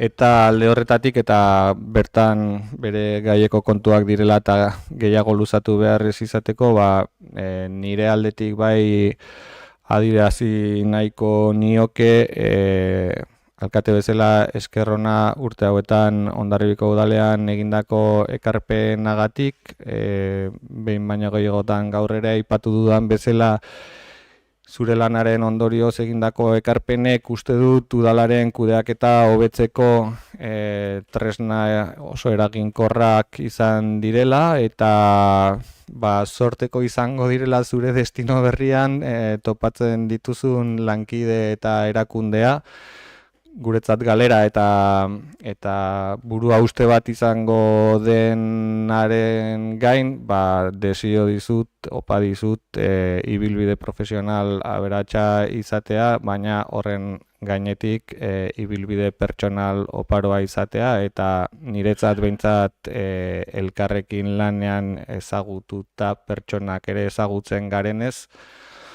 plazer bat izan dela zurekin elkarlanean aritzea eta esan dudan bezala bizitza pertsonal oparo bat izatea desio dudala eta hemen izango duzula leku bat non hemen ibili garen pertsonek behintzat begiko eta estimua izango dugun zugatik. Mila esker guztiagatik, Laura. Bueno, nada, simplemente daros las gracias a todos vosotros. Eskerrak ematea zuei guztioi, niretzat ere plazer handia izan da zuekin lan egitea bai maila politikoan eta bai teknikoan, eta espero dut etorriko den pertsona saiatuko dela kudeak eta hobetzen eta esku honetan geldituko zarete. Aurrera. Diki dugula mikroa, mi esker Igor. Laura, pues nada, muchas gracias. Eskerrik asko, Laura, urte hauengatik, beti zabalik egon zara, galdetu dizuegun bakoitzean, zabalik hartu gaituzue, azalpen teknikoak eman dizkiguzue, asko lagundu digutenak administrazioa ulertzen, eta geure aldetik Igorren nahikoa esan du hemen pertsona gara, eta nik uste dut zurekiko laguntasuna, eta inoiz etortzen bazara Hondarribira, hemen egongo gara, talde moduan edo pertsona moduan. Muchas gracias por todo lo que nos has aportado. Primero su rigor profesional y por otro lado el buen trato y la simpatía a nivel personal.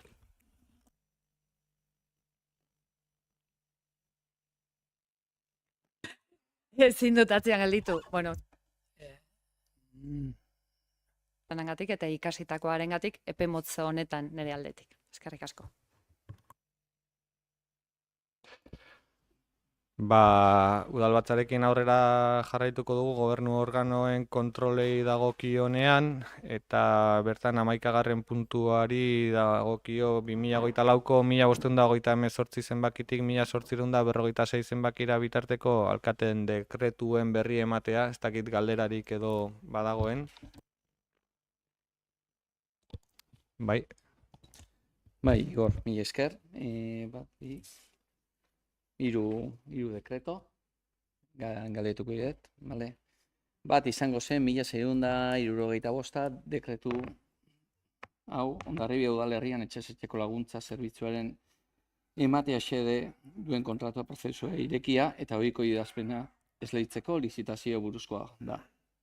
Ez dugu ulertzen nola lizitazio hau zuen eskutikan aurrea juten den, argi esaten dulako la ley de contratos del sector público ze urratsak eman behar diren, nola egin behar diren gauzak eta zer eskatzen duen.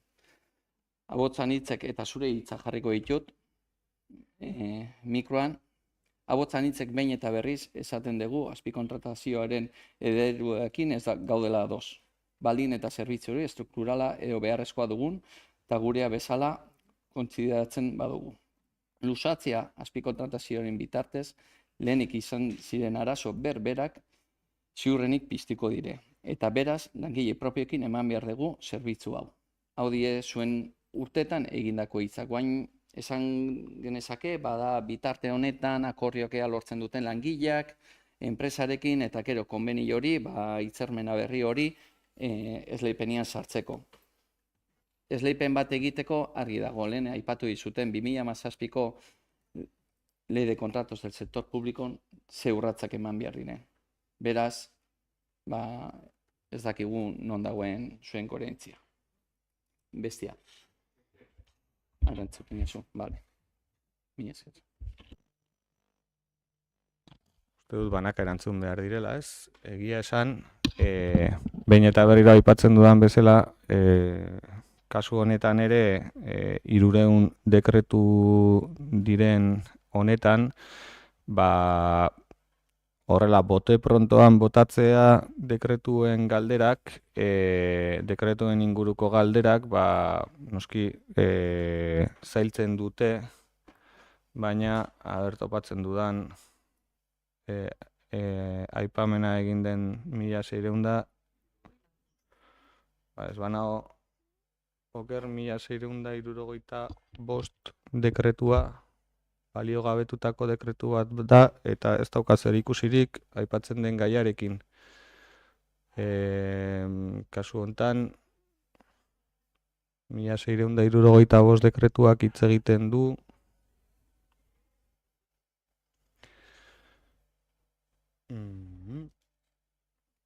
zerga bati buruz, eta ez etxez-etxeko laguntza zerbitzuari buruz.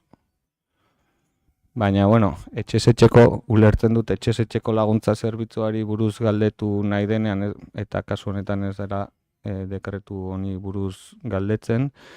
Zenbaki honi duena, baino bai aipatuko dut, nire hitzak aipatzen dituzun bezala, nik zureak ere aipatuko ditu dela, eta zuk aipatu izan duzu behin baina gehiagotan atzera ez behiratzeko, ez?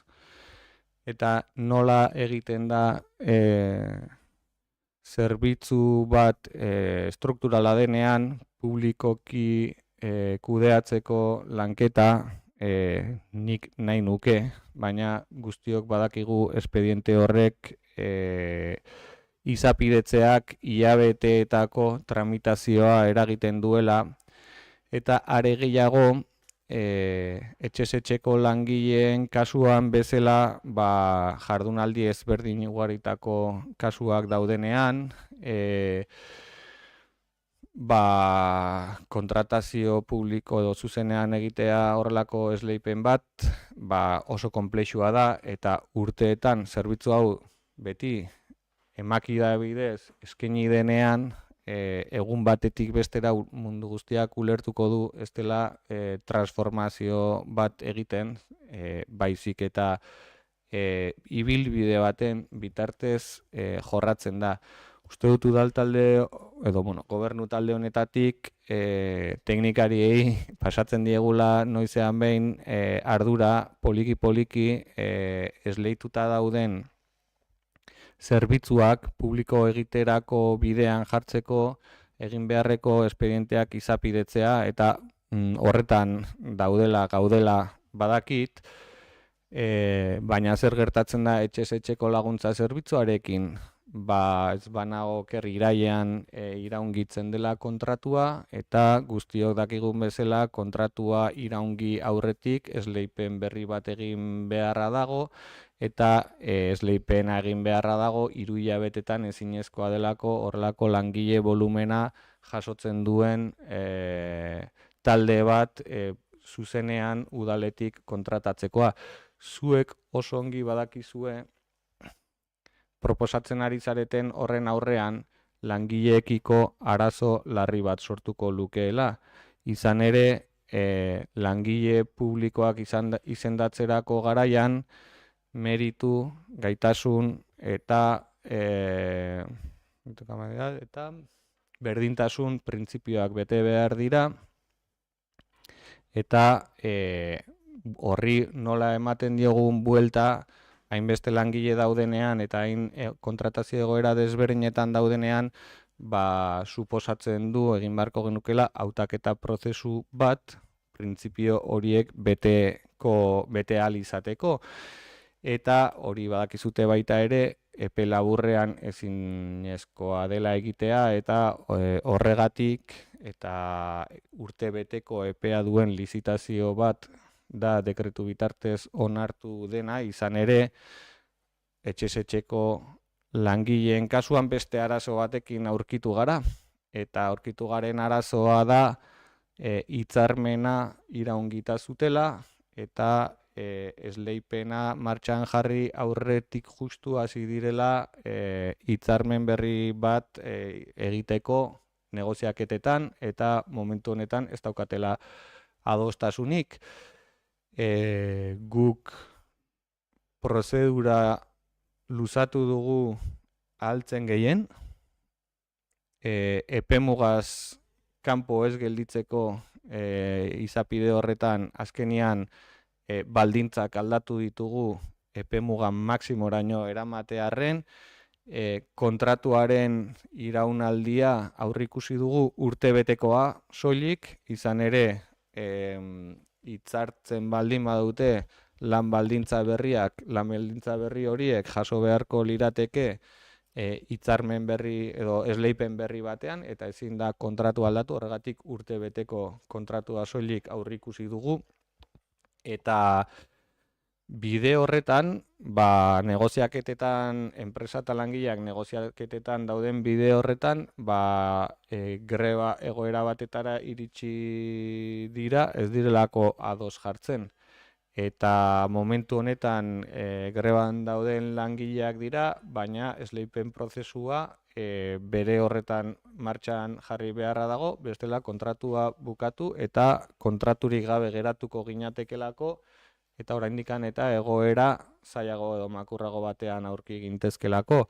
Beraz, ez dakit zenbakiko dekretua den, eta aurrez jakinaraziko bazenigute gaiaren inguruan, denok segurazki edukiko genuke dekretuaren inguruan informazioa emateko aukera, baina hori da etxez-etxeko langileen inguruan esan dezakedana momentu hontan.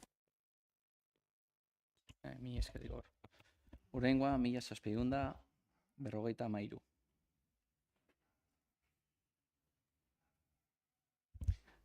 Bertan, mugikortasun ordenantzei buruzko aldaketa bat, hondartza eremuko otaren zuzenketa txiki bat. Este tema no es nuevo, y no voy a entrar si había que hacer el cambio o no.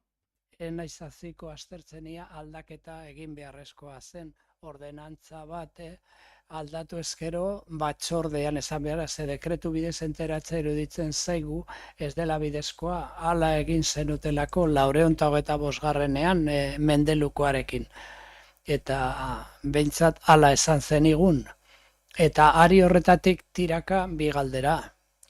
Bilera zabalean esan zenuen Mendelun hango biztanleekin, nik negozio bat baldin badaukat Mendelun aparkatzeko txartelik izango dut, baina nire langileak eta zuk erantzun zenion. Ez kezkatu Mendelun bizi den guztiak aparkatzeko txartelaren jabe izangora. Eta hori da galdera. Beraz, han bizi direnak, parkin horretan bizi direnak bai hondartzakoak eta bai kirol portuetako lokaletako langileek ere izango dute. Gonzalo, baino 1783 dekretua ez da hitz egiten ari ziren hori behintzat ni daukadan zerrendaren arabera. Vale. 1753. O 1753 bai. Bertan ordenantza aldaketa bat hondartzagako eremuan. Otaren buruz. Momentu bat. Bai.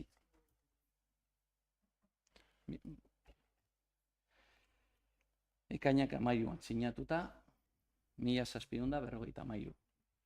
Bestea zakat eskutan, bestela behiratuko nizun.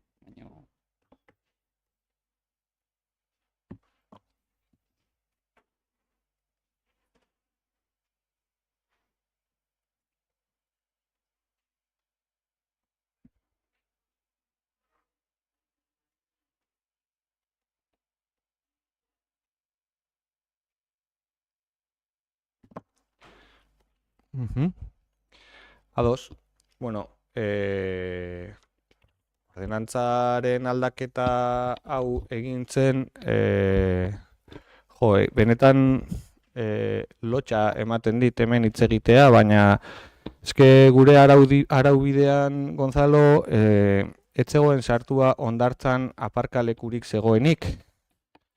Eta hamarkada luzeetan egondu da aparkaleku bat gure herrian inolako araubideretan oinarririk ez zuena, eta inolako araubiderik ez zuen horretan kobraketa batzuk egiten genitun ordenantza fiskalen araberakoak, baina eske ordenantza fiskalek ere ez zuten 24 orduko aparkalekuen kobraketagatik aurrikusten ezer.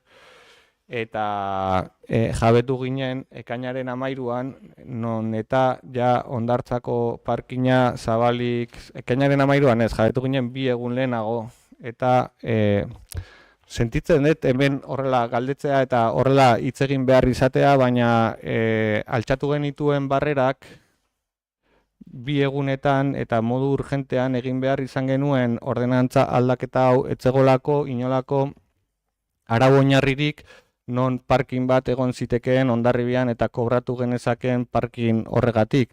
Eta egiten duzu aipamen bat dekretu batetna formagatik, eta formak dire zuzentzeko gabezia nabarmen bat eduki duguna hamarkada luzeetan udaletxe honetan zuzenketa bat egiten da, eta benetan galdera ere iruditzen zait neurri batean egoera nahasteko egiten dela, zeren lotzen duzu gauza bat, zuzenketa bat, hau da, arau oinarri bat ezartzen diogula errealitate bati daukagun herrian eta urte luzeetan egon dena arautu gabekoa zuzenketa bat egiteko eta modu urgentean eginda jarri dire hainbat teknikari lanean beste beraien eguneroko lanak alde batera utzita zuzenketa bat egiteko lehenbailen daukagun errealitate horrek arau oinarria izan dezan eta hasten duzu beste auzo baten egoera ezberdin batekin, guztiz ezberdina den egoera batekin. Jo, benetan, dekretu honen fedea eta funtsa izan da arau oinarririk gabeko zerbait regulatzea jardun hori eman ahal izateko lege oinarri baten barruan, besterik ez. Markatu Igor, ne ustez galdera esan dizut argi. No voy a entrar si había que hacer el cambio o no. Ez dakit aldaketarik egin behar zen, nik forma zarena ez, nahi baduzu. Barkatu ez. Vale. Gero esan dizut galdera bat, ea, eremuko langileak izango duten aparkatzeko txartela mendelun moduan. Hondartzako eremuan, hondarbitar guztiek daukate txartel bat ateratzeko eskubidea. Eta hori horrela jasota dago gure ordenantzetan.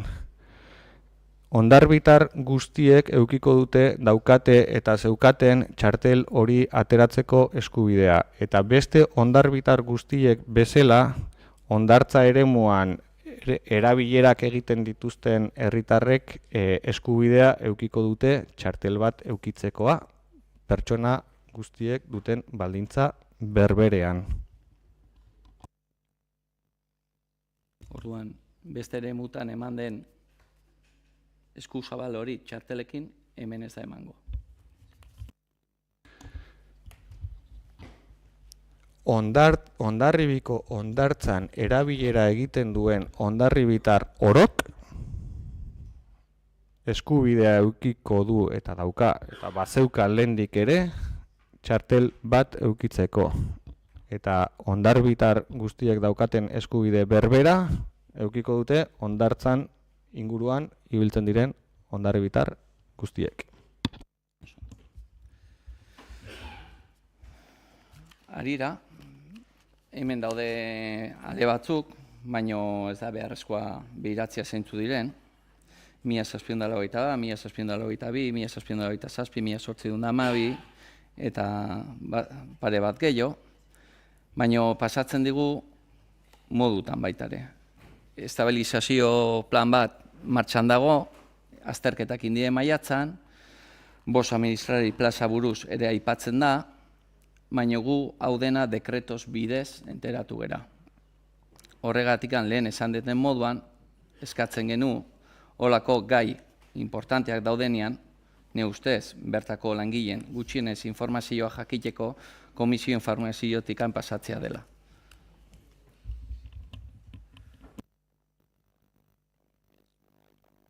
Moduan.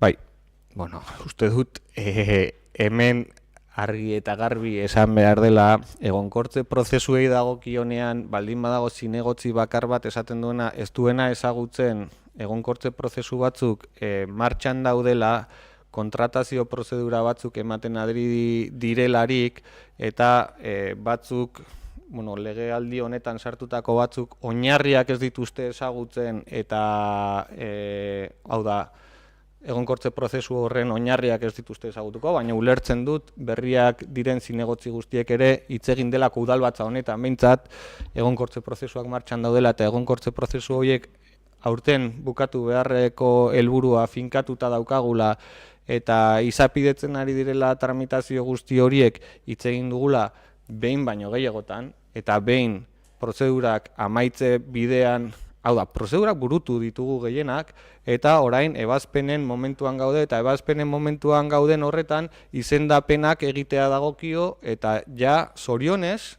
eta uste dut guztiak zoriontzekoa gerela, egonkortze prozesuetako langileak funtzionario bezala izendatzen hasiak gaude. Izan ere, epe mugak errespetatzen ari garelako eta lehen aldi baterako ziren hainbat eta hainbat langile egonkortzen ari garelako eta funtzionario izaera hartzen ari direlako. Beste kasu ezberdin bat da, aipatzen duzun administraria, pentsatzen dut beste kasu ezberdin bat eta sari zela ez delako egonkortze prozesuetatik eratorritakoa, baizik eta lanpostu deialdi publiko baten inguruko informazioari buruzkoa dela ulertu dezaket, eta kasu horretan ere aipatu beharra daukat, udalbatza honi berri eman zitzaiola zein den datozen 3 urteetarako aurreikusita dagoen lanpostuen deialdien helburuak, eta horri buruz ere hemen bertan hitz egiten aritu gara, eta lehenengo deialdi publikoa martxan dago, 5 administrari kontratatzerako proposamen hori martxan dago, deialdi publikoa boletinera bidali dela uste dut, ez banago oker, eta hori seinale da gauzak badijoaztela aurrera, baino ezin hori jakinarazi gabe, baizik eta bertan hitz egindako eta bertan udalbatza honetan osoko bilkuran zinegotzi guztiak presente gaudela egindako planifikazioen gauzatze maila bati buruzko dekretuak edo egintzak dira. Beraz, esatea inori ez diogula ezer esan, ez da batzordean, baizik udalbatzan bertan aurkeztu diren planifikazioen burutze maila bati buruzko egitate administratiboak dira hor aipatzen dituzun horiek. Igor, barkatuko diazu, gauz batzuk arrazoi duzu, noski baietz. Eta plangintza jarri zela, egonkortze plan guztia eta hori dena. Baina faltan botatzen dugu egonkortze planaren azterketa guztiak maiatzen egin direnez eta administrari prozesu berri honeri dekretuz ezagutu du martxan jarri dela, jarri behar zela bai, baina jada martxan jarri dela, faltan botatzen dugu agian komisio informatibo bat, nola gelditu den azterketako horiek, edo teknikariak, edo zu bertan, azaltzea beziakide garen horiek eri. Horregatik esaten dut, komisio informatibo bat. Baina besterik gabe, du nahi gehiago jorratu. Eta gero, badire beste hainbeste, baina batzordeak egiten baldin badire, bertan galdeituko ditugu. Mi esker. Eskerrik asko, beste dekreturen baten berri ematerik, behar da. Erregu eta galderetara pasako gara, ongi badera itzozue, 12. puntura, eta 12. puntu honetan erregu eta galderei dagokionean erregistro bitartez Alderdi Sozialistak sartu du galdera bateria bat. Zuena da hitza, erregistro bitartez sartu duzutelako.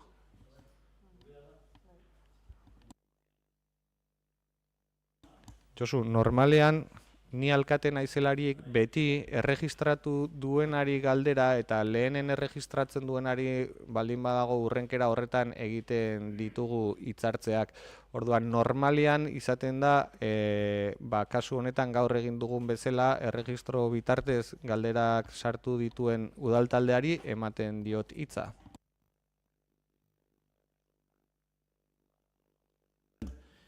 Junta portavozezen, diferente dala, baina, berdintzait, itzatea limisi bigarren, con el permiso, Gure galderak pixka bat dijoa galdera erantzuna, horren bilagoaz. Galdera erantzuna, ala, bueno, pixkat sentido horretan. Lehenbiziko galdera izango izateke plan generali buruz. Teniendo en cuenta el plan general, que fue un documento impuesto... Badakigu, apoa, eztabaidarik gabe ezarri zela eta prozedura aurrera doala kontuan hartuta, ze prozedura hartuko du, jarriko du martxan gobernuak berdinarekin jarraituko du edo oinarri horiek aldatuko ditu. Hau da, guk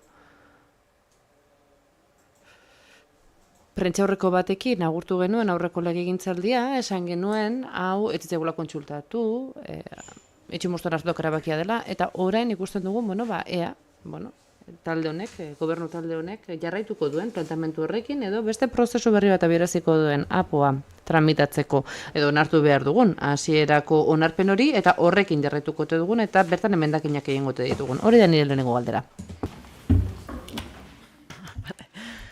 Arratsaldeon, mila esker, Josu.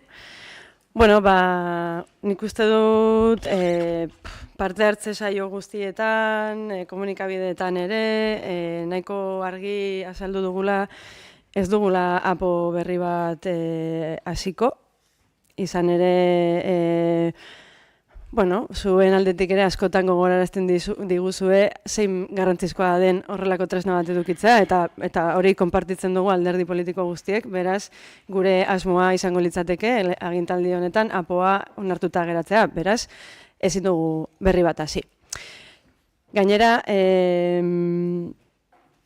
nik uste dut konpartitzen genuela ere, apoaren bilakaera horretan, hasieran, aldeko oneritzia zegoela, eta gero egia da, pixkanaka gure babesa galtzen joan zela, baina dokumentuaren zati handi bat rekuperatu daitekela.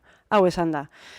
Noski, gure kriterioak mantentzen ditugu, horrela egin dugu ere parte hartze saioetan, beti azaldu dugu zeintzuk ziren gure nahiak, eta tartean ez dugu izkutatuko basako ez dugula ikusten, transferentzien mekanismoarekin ez gaudela ados, hainbat eta hainbat neurri azaldu ditugu behin eta berriro.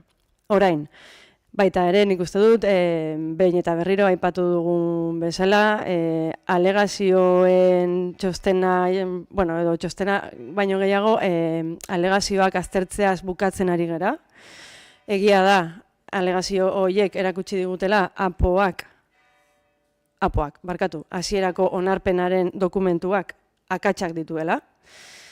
Eta akatsak izateaz aparte, beste hainbat proposamen ere estimatzeko moduan daudela. Beraz, oraintxe bertan, gauden fasean da, ikusi aldaketa horiek nola moldatuko luketen dokumentua eta behin hori daukagula, hau da nola baiteko simulazio edo proiektu berri horrek formatzen duenean, batzordean hasi berriro denon artean lantzen.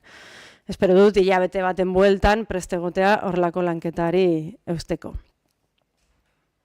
Horixe, berantzuna?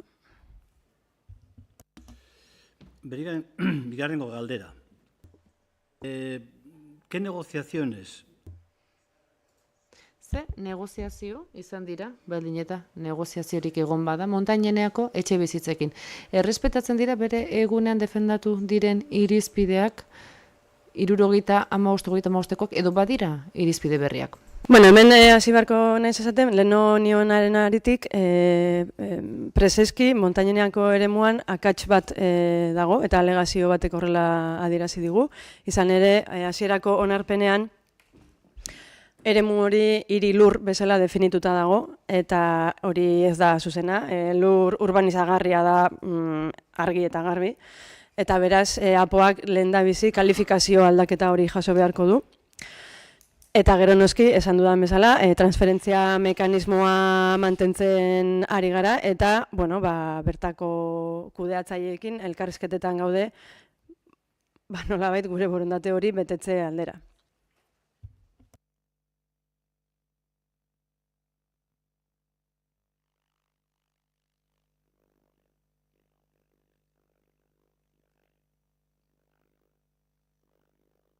¿Y qué proporciones se van?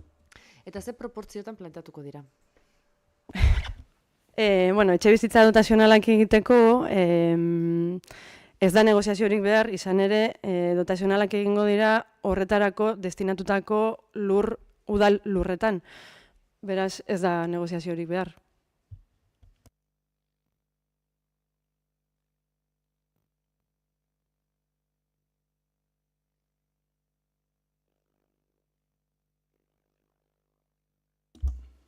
¿Qué plazo se marca Ze epe ditu gobernu taldeak bertako lanpostuen balorazio planari arira kontuan izanik departamentu batzuetan errekonozimentu aitortza pauso batzuk eman direla eta denbora aurrera doala, kontuan hartuko da haien aplikazioaren atzera eragina? Galdera baten barruan galdera ezberdinak daudela iruditzen zait. Alde batetik lanpostuen balorazio objektiboari buruzko galdeketa horretan udalbatzan aritu garenean ere aipatu dugu kontu hartzailearen txostenetan eta gomendioa bazegoela lanpostuen balorazio objektiboa egitea. Horren inguruan adierazi nahi nuke lizitazio prozesu bat abiatu zela eta tamalez lizitazio hori desertu gelditu dela, ez inor aurkeztu ez delako, baizik aurkeztu diren proposamenak edo teknikoki baloratu dira nahikotasuna betetzen ez zutela edo forma akatsak zituztela, eta orduan bertan bera gelditu da nire penarako edo nolabait esateko, eta lizitazio prozesu berria ja martxan dagoela ere jakinarazi nahi dut, eta plegu horiek jasotzen dute lanketa hori urtebeteko epean egiteko lanketa bat dela, eta espero dut lizitazio prozesua martxan jarri denez, espero dut irailerako kontratu hori firmatu ahal izatea eta irailerako epemuga egongo litzateke lanpostuen balorazio objektibo hori egikaritzeko. Eta gero bestea, egia esan, ez dut oso ongi ulertzen alde batetik departamentu batzuetan rekonozimentu batzuk eman direla, pentsatzen du rekonozimentuak eman baldin badira, beraien, eta eman dira, eta lanpostuen zerrendan aldaketa batzuk eman dira, eta neurri horretan, lanpostuen zerrendan eman diren aldaketa horiek, beraien kategoriako lan baldintzekin edo jasoak daude, eta printzipioz aipatu genuen bezala, ez genuen aurrikusten lanpostuen balorazio objektiboa egiten den bitartean, langileen oinarri salarialak edo aldatzen hasteko aukerarik. Eta atzera eraginkortasunaren aplikazioaren inguruan legediak esaten duena besterik ezin dute izan, eta gaur eduki dugun dokumentazio guzti horren artean hain zuzen ere honen inguruko aipamen zehatz bat egiten zen, eta horri helduko diot.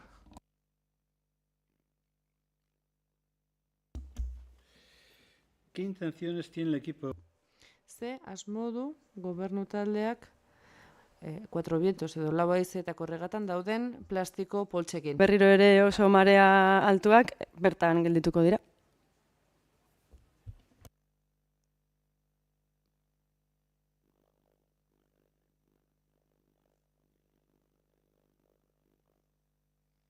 Bai, proiektua iritsi zen, proiektua egikaritzeko dirua ere badaukagu, eta oraintxe bertan proiektua egin zuen enpresari eskatu genion bi alternatiba emateko, alde batetik farola fotovoltaikoak jartzeko, eta edo beste alternatiba ohiko edo farola tradizional horiek jartzeko. Oraintxe bertan, teknikoki, bai zerbitzu teknikariekin eta brigadakoekin aztertzen ari dira bietako zein eraman aurrera, zein lehen etxi.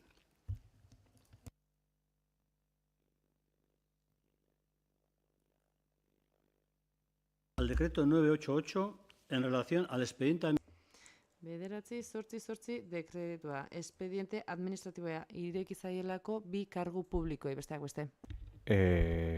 Desde la alcaldía galdetzen denean, uste dut hemen gauden ordezkari politiko guztiok esago eta teknikariak gu baino beto gainera, espediente administratibo bat zabaltzen denean, espediente administratiboen ibilbidea uste dut jakina dela gu guztion aldetik, hau da, espediente administratibo batek irekiera badauka, desarrollo edo garapen fase badauka eta itxiera bat dauka. Beraz, kasu honetan ere, espediente administratibo guztiak bezala, irekiera bat egon zen, orain garapen prozesuan dago, ongi dakizun bezala, eta itxiera bat izango du, teknikoki baloratzen den momentuan, eta hori da alkate honek prozedurei dagokienean esan dezakena.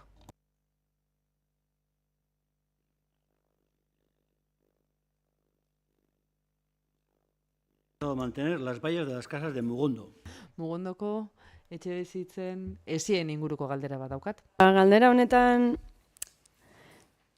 eta bihotza eskuan dudala, jakin nahiko nuke, nundik egiten den galdera hau, ze posiziotik, ze helbururekin, ze arrazoi dago galdera honen atzean, ez baldin bada, ez dakit, sua piztea.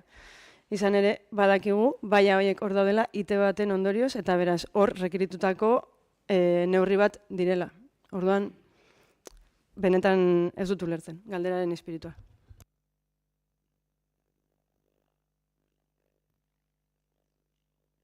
Ez da intentzik, Ez da intentzik. Bale, ez dira gurea.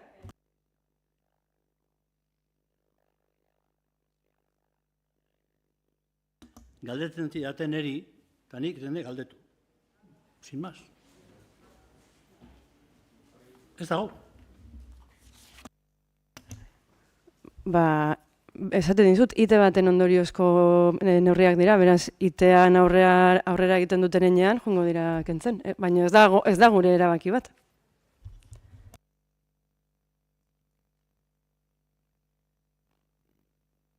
¿Cómo está el procedimiento, si lo hay?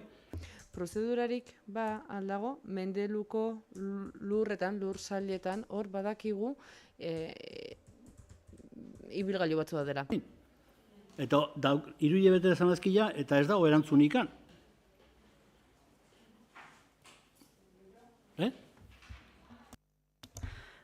Bai, arrazoi eman behar dizut, duela ez dakiz ematia bete galdera berdina egin zenuten, eta uste dut erantzun genuela rekeritu zaiola jabeari, hori bertatik kentzeko, izan ere residu urbano bezala ulertzen dugu, eta hori hortik kendu behar da. Esan beharra dago, partzela pribatua dela, eta partzela pribatua denean, prozedurak ez dirala guk nahiko genuke bezain bizkorrak, baina prozedura martxan dago.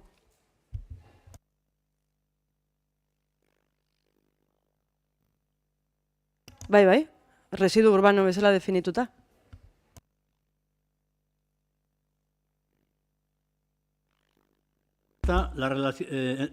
¿Cómo está la relación del plan hidrológico? Nola dago, plan hidrologikoaren egoera. Zein dira arrazoiak txosten hori gurekin ez partekatzeko eta beste erakundeekin ez partekatzeko, analisi bateratu bat ez egiteko.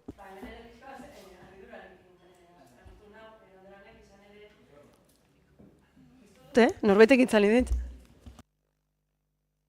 A ber, izan ere, hori, esango nuke, Mendeluko azalpena egin eta hurrengo egunean bertan, bozera maileekin konpartitu nuela dokumentua emailez, oraintxe bertan udal web horrian dago dokumentua, beraz ez dago hizkuntatuta, publikoa da, mundu guztiak deskargatu dezake. Eta esan genuen bezala, batzordean tratatuko da izan ere, proposatzen diren neurri horiei buruz politikoki ere hitz egin behar dugu. Baina, hori, harritzen nahuela, honek. Eta, auzora joan ginen, han azaldu genuen, de hecho, han zineten, Gonzalo Korentxe bertan esan du, han egon duzela. Orduan, hori, eske bukatuta dago, publikoa da, eta hemendik aurrera hartu behar diren pausu horien aurrean, politikoki hitz egingo dugu, noski?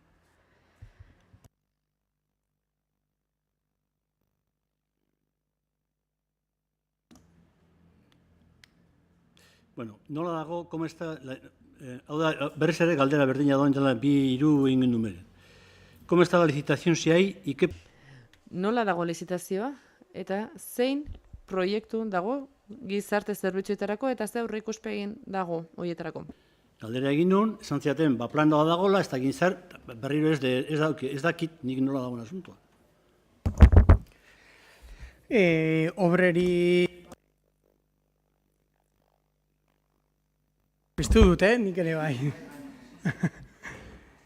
Obreri dagokionez, hortaz ari batzera, esan izun bezala, planoak iritsi ziren, badakizu prozedura behin eta berriro aipatu hemen, hori jaso nahi baduzu, eskari baten bitartez irigintzari idatzita, eskatu zazu eta lizitazioa idazten ari gera, gero beti bezala, nik eskerrak eman bar dizkizut, zeren esaten duzunean gizarte zerbitzuen inguruan udal gobernuarek zer garapen edo aurreikuspen daukan, niretzat plazerra da esatea, aurretik kartera hutsik aurkitu dugula, eta badakizute lasaitasun osoz beti esaten dizuedala, etxez etxeko laguntzan aurrera egin nahi dugun, jakitun ikusita nola dagoen egoera hau, baina babesgabetasun egoeran dauden adingabe eta familiei bideratutako zerbitzu bat martxan jartzera goaz, gainera eguneko unitatea ere beharrezkoa den zerbait martxan jartzeko idazketa prozesu bat abiatu dugu, bakardade egoeran dauden adineko pertsonak ere eta beraien zaintza zentroan jarri nahi dugu, eta horren informazioari ere buruz plazaratu zaizue zabalduzekin eta adinberrik, hau da, Diputazioaren Fundazioarekin izan genuen bilera, orduan uste dut zuek badakizutela gizarte zerbitzuetan aurrera paso handiak eman nahi ditugula.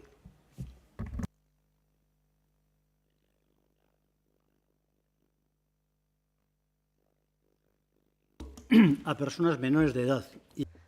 Adin txikikoei eta arrisku moderatuan edo txikian babesgabetasun egoera moderatuan daudenegan. Zergatik kanporatzen dira bertako gobernu taldearen politika kanporatzearen kontrakoa denean. Gure ustez hau kontraesana da. Ere horrek igorrek horren arira hausnarketa bat egin duela etxez etxeko laguntzaren inguruan, baina sakonduko du gehiago zerbitzu hau 2008tik eman behar zen, edo 2008ko gizarte zerbitzuen legeak udaleri esaten dio zerbitzu eman behar dela, eta orain ere benetan horrelako prozedura bat udalangile propioak ematean nahi badute, gizarte langile bakarrik ez daukate hau emateko gaitasuna, eta uste dut kartera aktibatzea beharrezkoa dela, hau da, babesgabetasun egoeran dauden adin txikikoak babestu behar ditugulako eta beraiekin lanketa egin behar dugulako. Orduan, udalangile propio izendatzeko emango zuen prozedura oraindik gehiago luzatuko zen,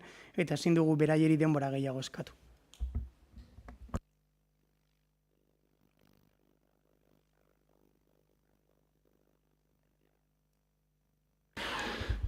Eskerrik asko, berezia da tanatoriaren gaia gizarte zerbitzuen barruan sartzea, baina zer gertatzen den tanatorioarekin, uste dut zuek bakizutela hor dagoela, egina dagoela, aipatzen duzuten bezala galderan sententzia bat ere badagoela, jakin badakizuela dirudi, eta uste dut publiko egin dela eta adierazi izan dudala behin baina gehiagotan tanatorioaren edo behiatokiaren inguruan sententzia jakin izan genuenean, egin genituela hainbat bilera, alde batetik elkartu ginela bai bizilagunekin, inguruko bizilagunekin, eta elkartu ginela baita ere eraikinaren jabekideekin, galdetzeko ia ze asmo zituzten, eta sententzia bat dagoen heinean sententzia hori betetzera behartuta gaude, eta bete beharko dugu, jabekideek adierazi zuten beraiek asmoa irekierarako asmoa badaukatela, eta horretan hitz egin genuen gai bakarra da, irekiera burutu aurretik, ikuskapen bat egitearen beharra zegoela, izan ere urte batzuetan itxita egondaen eraikin bada eta aktibitatea ez dena martxan jarri, naiz eta horretarako baimenak bazituzten, martxan jarriz den aktibitate bat izanik, berriro martxa hartzeko ikuskapen bat egintearen beharra edo egokiera ikusten genuela, eta beraiek jakinarazteko noiz zuten asmoa, ireki aurretik, udal teknikariak legezkotasun guztiak betetzen direla ziurtatzeko, eta ondoren izan beharreko ibilbidea. Eta badakit ez dutela momentuz komunikazio hori egin, udaletik berriro errekerimendua egin zaionean mesedez adierazteko, noiz duten asmoa irekierarako, zeren gogoratzen diegula berriro, teknikoki ikuskapen bat egitearen beharra badagoela, izan ere, bide honetan legedirik edo aldatu baldin bada, legedi horretara egokitu beharko du aktibitate honek, eta sententzia bete eta gauza guztiak dagokion bezala funtzionatzen dutela bermatu egin behar dugu.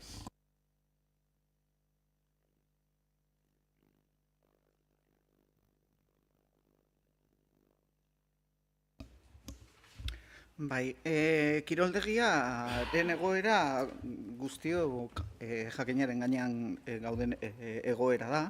Kiroldegia kontraturik ez duen enpresa batek kudeatzen du 2021 garren urtea ezkeroztik. Momentu honetan zerbitzuaren bideragarritasun ekonomikoaren azterketa dago martxan, eta honen baitan udalak erabaki beharko du zerbitzuaren kudeaketa modua. Lizitazioa hurrengo hilabeteetan egingo da. Udaletik zuzenean. Baina ezin dugu ukatu prozesu hau baldintzatuta dagoela kiroldegia eraikita dagoen lursailaren emakidaren zalantzasko etorkizunarekin. Gure aldetik emakideen luzapenari buruzko espedientearen eta espedienteen tramitazioaren egoerari buruzko informazio eskaera formala luzatu diogu trantsizio ekologiko eta demografikorako ministerioari. Nik dakidanez, momentuz ez dugu oraindik erantzunik jaso. Ez dakit zuek informazio gehiago edukiko dezuen honi buruz. ¿Tiene alguna intención de abrir el proceso con el fin de darle un carácter municipal a Musia Eskola? ¿Día?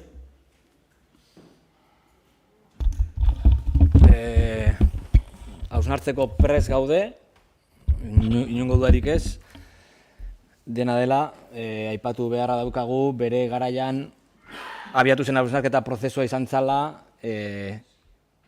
kudeaketa eredu desberdinak hausnartzeko edo aztertzeko prozesua. Eta bertan, aurkeztu ziren, edo aztertu ziren, edo ikusi ziren, kudeaketa prozesu edo eredu desberdinak. Orduan, esan dako, hausnartzeko prest gaude, eta egia esan, momentu honetan, ez dugu ikusten nolabait urgentziazko edo lehentasunen artean ez daude, ez dago, baditugulako lehentasuna markatuak eta beste lehentasun batzu ditugu mahai gainean. Jaizkibelen inguruan. Sobre los cierres en el... Golfeko itxierari dagokionez, Jaizkibelko urbanizazioari eskatu zaio bertako barrerak igotzeko eta zortzapen lurrak zabaltzeko. Esaten duzun bezala, itxitura eta kamara horiek lizentziarik gabe jarriak dira, eta errekiritu zitzaien jabekidei horiek erretiratzeko, ez zeuden ados, eta beraz kontentziosora jo zuten. Lehenengo instantzian epaitegiek udalari eman diote arrazoia, baina horrekin ere ez daude konforme, eta beraz epaibideak irekita jarraitzen du, beraz sententzia hori irmoa ez den bitartean prozedura jarraitzen du.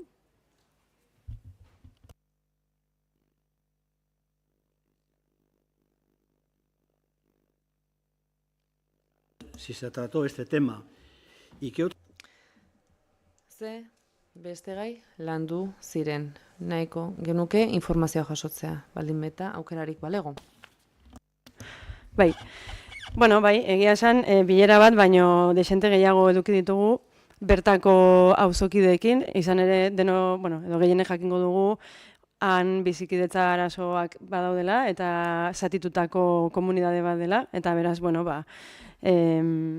eritzi ezberdineko jendearekin bildu gara, gai hau ez da atera, ez da beraien lehentasunezko gai bat, eta gehiago kezkatzen die, beraien saneamendu eta azpiegituren etorkizunak. Baina, guk beharrean gaude gogorarazteko pribatuak direla eta sententzia batek horrela adierazten dula, eta hortikan aurrera errekorrido gutxi geratzen dela.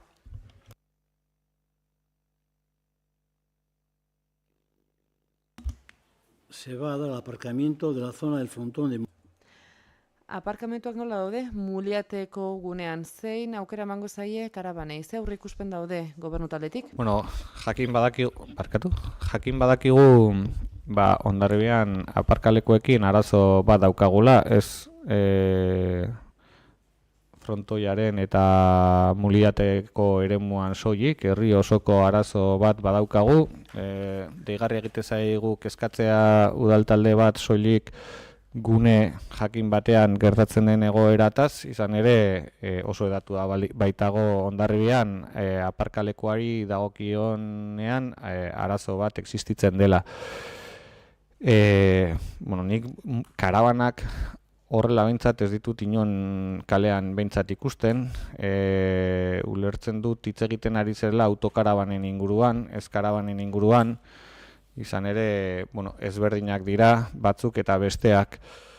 Eta autokarabanen inguruan ari baldin bazara, izan ere karabanerik ez dagolako ez eremu horretan ez beste kale eremuan inon, soilik karabanak egon daitezke akanpalekuetan edo kanpinetan.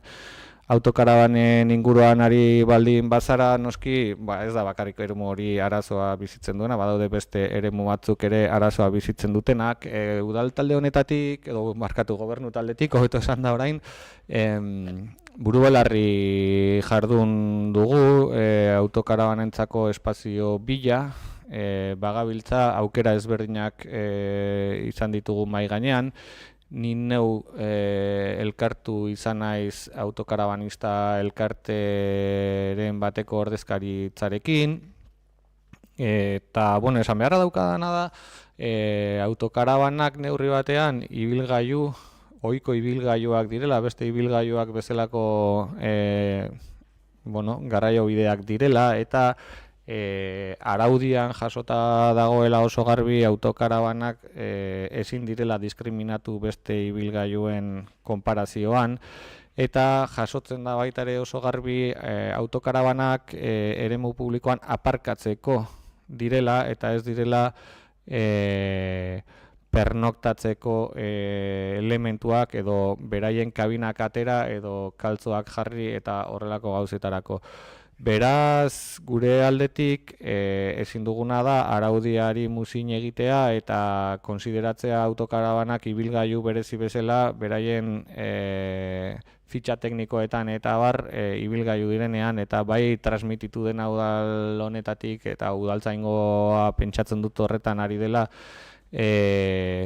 pernoktazio egoerak edo nolabait akanpadak ekidin egin behar ditugula kale publikoan. Guk eskatuta gaude, gobernu taldetik eskatuta gaude, akanpada egoerak ematea kale publikoan. Eta hori autokarabanista elkarteekin eta horrela hitzartu dugu, hau da, jarduera egokiak egiten direnean, jarduera egokiak egiten dira, eta horren aurrean ezin dugu neurri berezirik hartu, orain jarduketa desegokiak egiten direnean, hoien aurrean bai erantzun bat eman behar dugula, eta erantzun horiek emateko instrukzioak edo eman dira.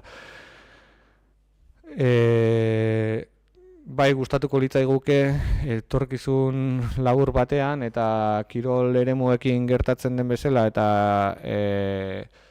gure eskuetan ez dagon lurzoru baten inguruan bai izan daitekela autokarabanentzako aparkatzeko aukera eta zerbitzuak ematen dituen espazio bat badagoelarik, gustatuko litzaiguke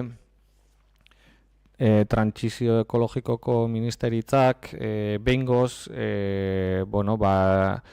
beraien jabari publiko hori beharrezko ez duela izendatzea, eta horretarako uste dut alderdi sozialista erraminta bat dela ministeritza horretan gobernuan zaudetelako, eta uste dut tramiteak agilizatzeko alderdi sozialistari ere deia egin beharra dio dela, izan ere, urteetan erantzunik ez ematea udalak egiten dituen eskariei alde batetik sortzen ditu ere aukera murrizketa batzuk, izan ere gure lurzoruaren erabileran bilatu genitzakelako aukerak dauden hainbat arazori erantzuna emateko, eta ezin baditugu gure kudeaketatik kudeatu lurzoru horiek, nekez eman ahalko dizkiogu soluzioak, izan ere beste administrazio batzuk kudeatzen dute, eta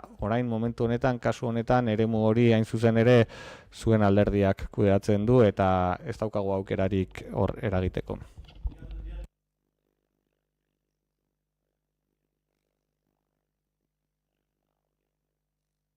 Barkatu, erantzuna nirea da, zurea galdera den bezala, erantzuna nirea da, eta ez diazu esango zein izan behar duen nire erantzuna. Eskerrik asko, erantzuna nahi badezu behintzat, noski? Bai, eskerrik asko.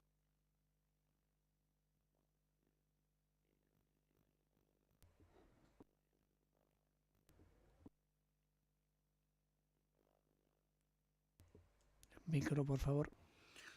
Bai, Ardora jatetxearen ustiapena 2006 urtetik kontraturik gabe egonda enpresa baten esku, modu irregularrean. Kudeatzaileak apirilean jakinarazi zigun maiatzako 31ean utziko zuela bere jarduna, eta ezkeroztik itxita dago. Gure asmoa zein den, udaletik kudeaketa zuzena egitea, esleitzea, eta udalak erakitzea ze kudeaketa modu egingo den, eta horrela albitetuko dugu modu legalean erabilera bat egin ahal izatea instalazio horretan, ez orain arte bezala.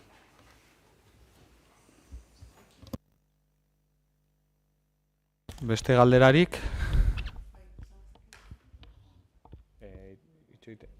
Itxoiten badezu. Galdera horren inguruan? Bai.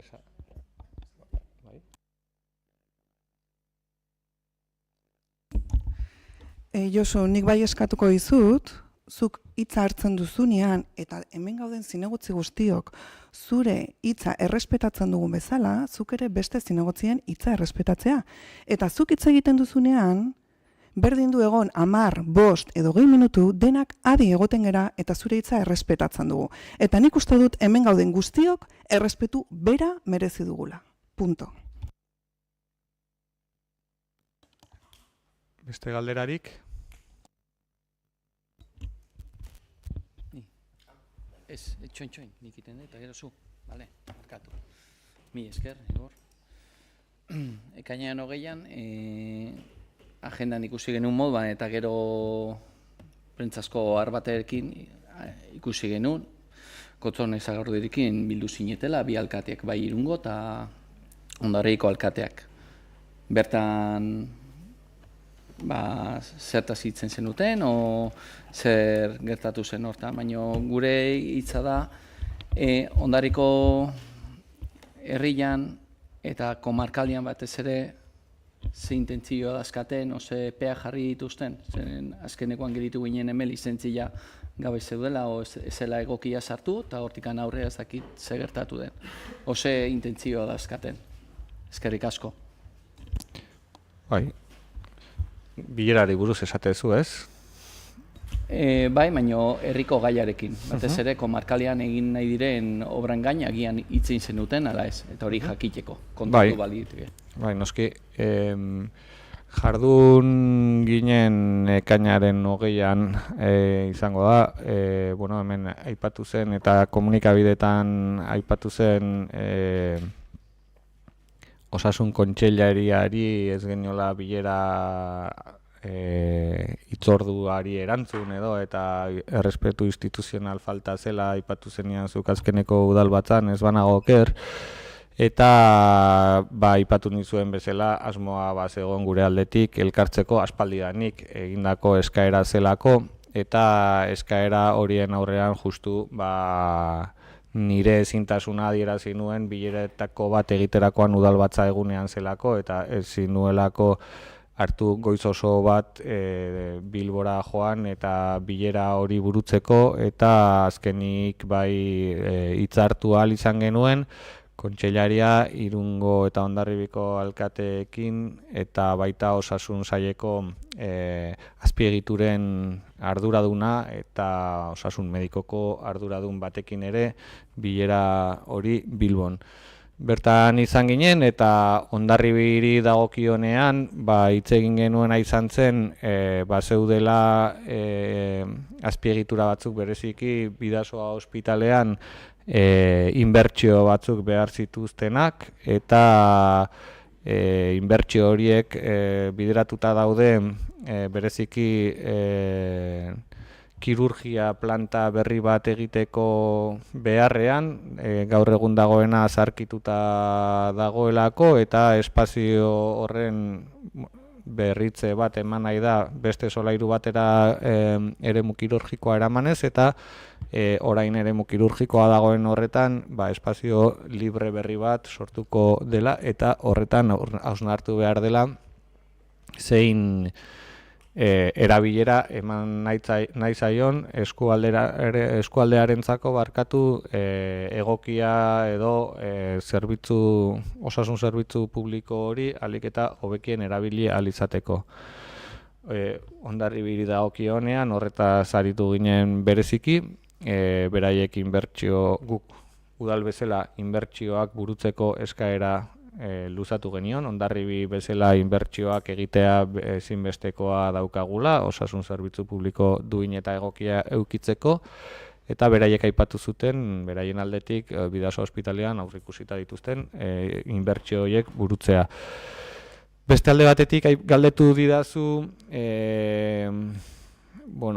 inbertsio hauek burutzeko ezinbestean orain unitate administratibo edo bigarren solairua den horretan kokatu behar baldin bada bloke kirurgikoa, handagoen unitate administratiboa eta baita ere beste zerbitzu batzuk berregokitu egin behar dira ospitalean, orduan unitate administratiboa kanpora ateratzeko eta bloke prefabrikatu batzu, moderno batzuetan egokitu nahi dituzte kanpokaldean, eta horretarako ere eskaera egina dute, eta eskaera hori egin dutenean, hasiera batean, oroitzen naiz duela hilabete batzuk galdetu zenidan, ez zitzaiola obra txiki bezala baimena eman, etzelako tramite modu egokia, eta obra proiektua egin duen enpresarekin eta osasun sailarekin badakit zerbitzu teknikoak lanean daudela, izan ere obra hori tramitatzerako garaian jabetu dira badaudela hainbat espazio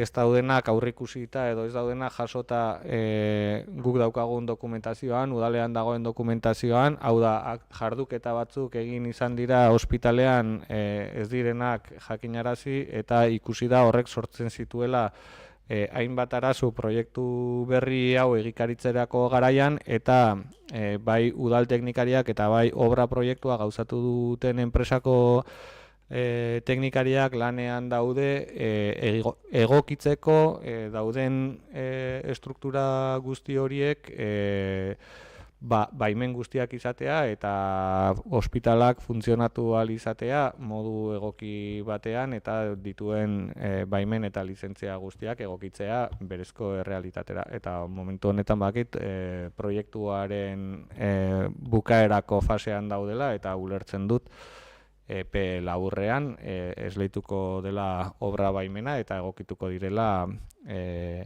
udalean dauden dokumentuak eta ospitalean dauden funtzioak bere horretan ongi jarriko direla. Mila esker, bigarren galdera bat. Duela urte bat, Lorazainek greban zeuden, eta ea nola dagoen esleipen berria, edo luzatuko zaie beste urte bat kontratua. Mila esker. Badakidana da Lora zaintza zerbitzuko enpresak eskaera luzatu diola Hondarribiko udalari kontratuaren amaiera egikaritzeko, eta ulertzen dut baldintza ekonomikoak ezin bete badabiltza, Hondarribiko udalak kontratua eteteko autua egingo duela eta lizitazio berri baten bitartez berriro esleituko dela lora zaintzako zerbitzua. Mila esker.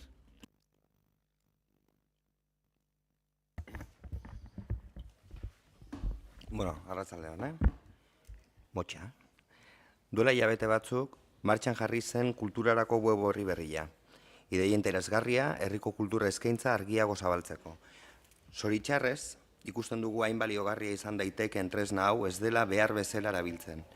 Herenegun adibidez webean sartu ezkero, oso agenda eskasa ikusten zen bertan. Hilabete bukaera arte zegoena, hilabete bukaeran gaudela, eta urrengorako gaztelekuko ekintzak besterik ez. Atzo hilak 26 igo zen uztaileko agenda. Gure ustez, beharrezkoa da gutxienez datorren hilabeteko agenda ere aurkeztua egotia bertan. Pentsatu nahi dugu epe horretako jarduera gehienak lotutak egon beharko direla aurreikuspen egokia baldin badago. Beraz, naiz eta aldaketak izan daitezkela, naiz eta jakin aldaketak izan daitezkela, hori da eskatzen duguna. Hondarribiko kultura agendak ez duelako itxura eskas hori merezi. Orduan galdera bezala nola planteatu behar den, gauza da hori, orain esan dudana, ia kontutan hartuko den edo ez. Eskerrik asko. Bueno, eskerrik asko esateagatik Hondarribiko kultura agenda eskasa dela, itxura eskasa dula, eta bueno. Zen ez esatea, egiten dute alduten moduan, eta dagoen lan volumenari aurre egiteko, dauzkaten baliabideekin lan atetzen da teknikariak, kultura teknikariak eta alduten oberen eta alduten azkarren. Orduan, hilabeteko kultura programazioa agenda iztear eguneko egunean hilabete bukaeran lortzen da, eta azkenean bidaltzen zaio komunikazio enpresari agenda lotua dagoenean.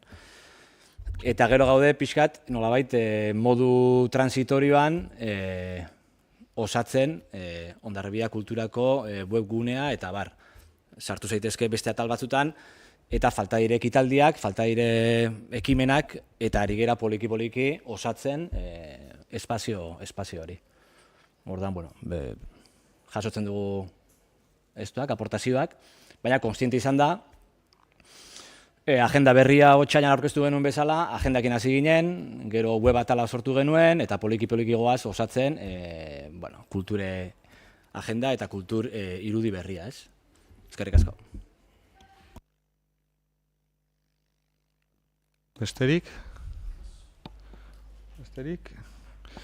Ongi baderitzozue, honekin amaitutzat emango dugu gaurko udalbatza, 9:20 gutxi diren honetan. Eskerrik asko guztiei zuen ekarpenagatik, eta uda oparoa izan dezazuela. Espero dut udalbatzarik ez izatea udaran zehar, ez barimada ezer ezoikoa sortzen dela, eta beraz lanean jarraituko dugu.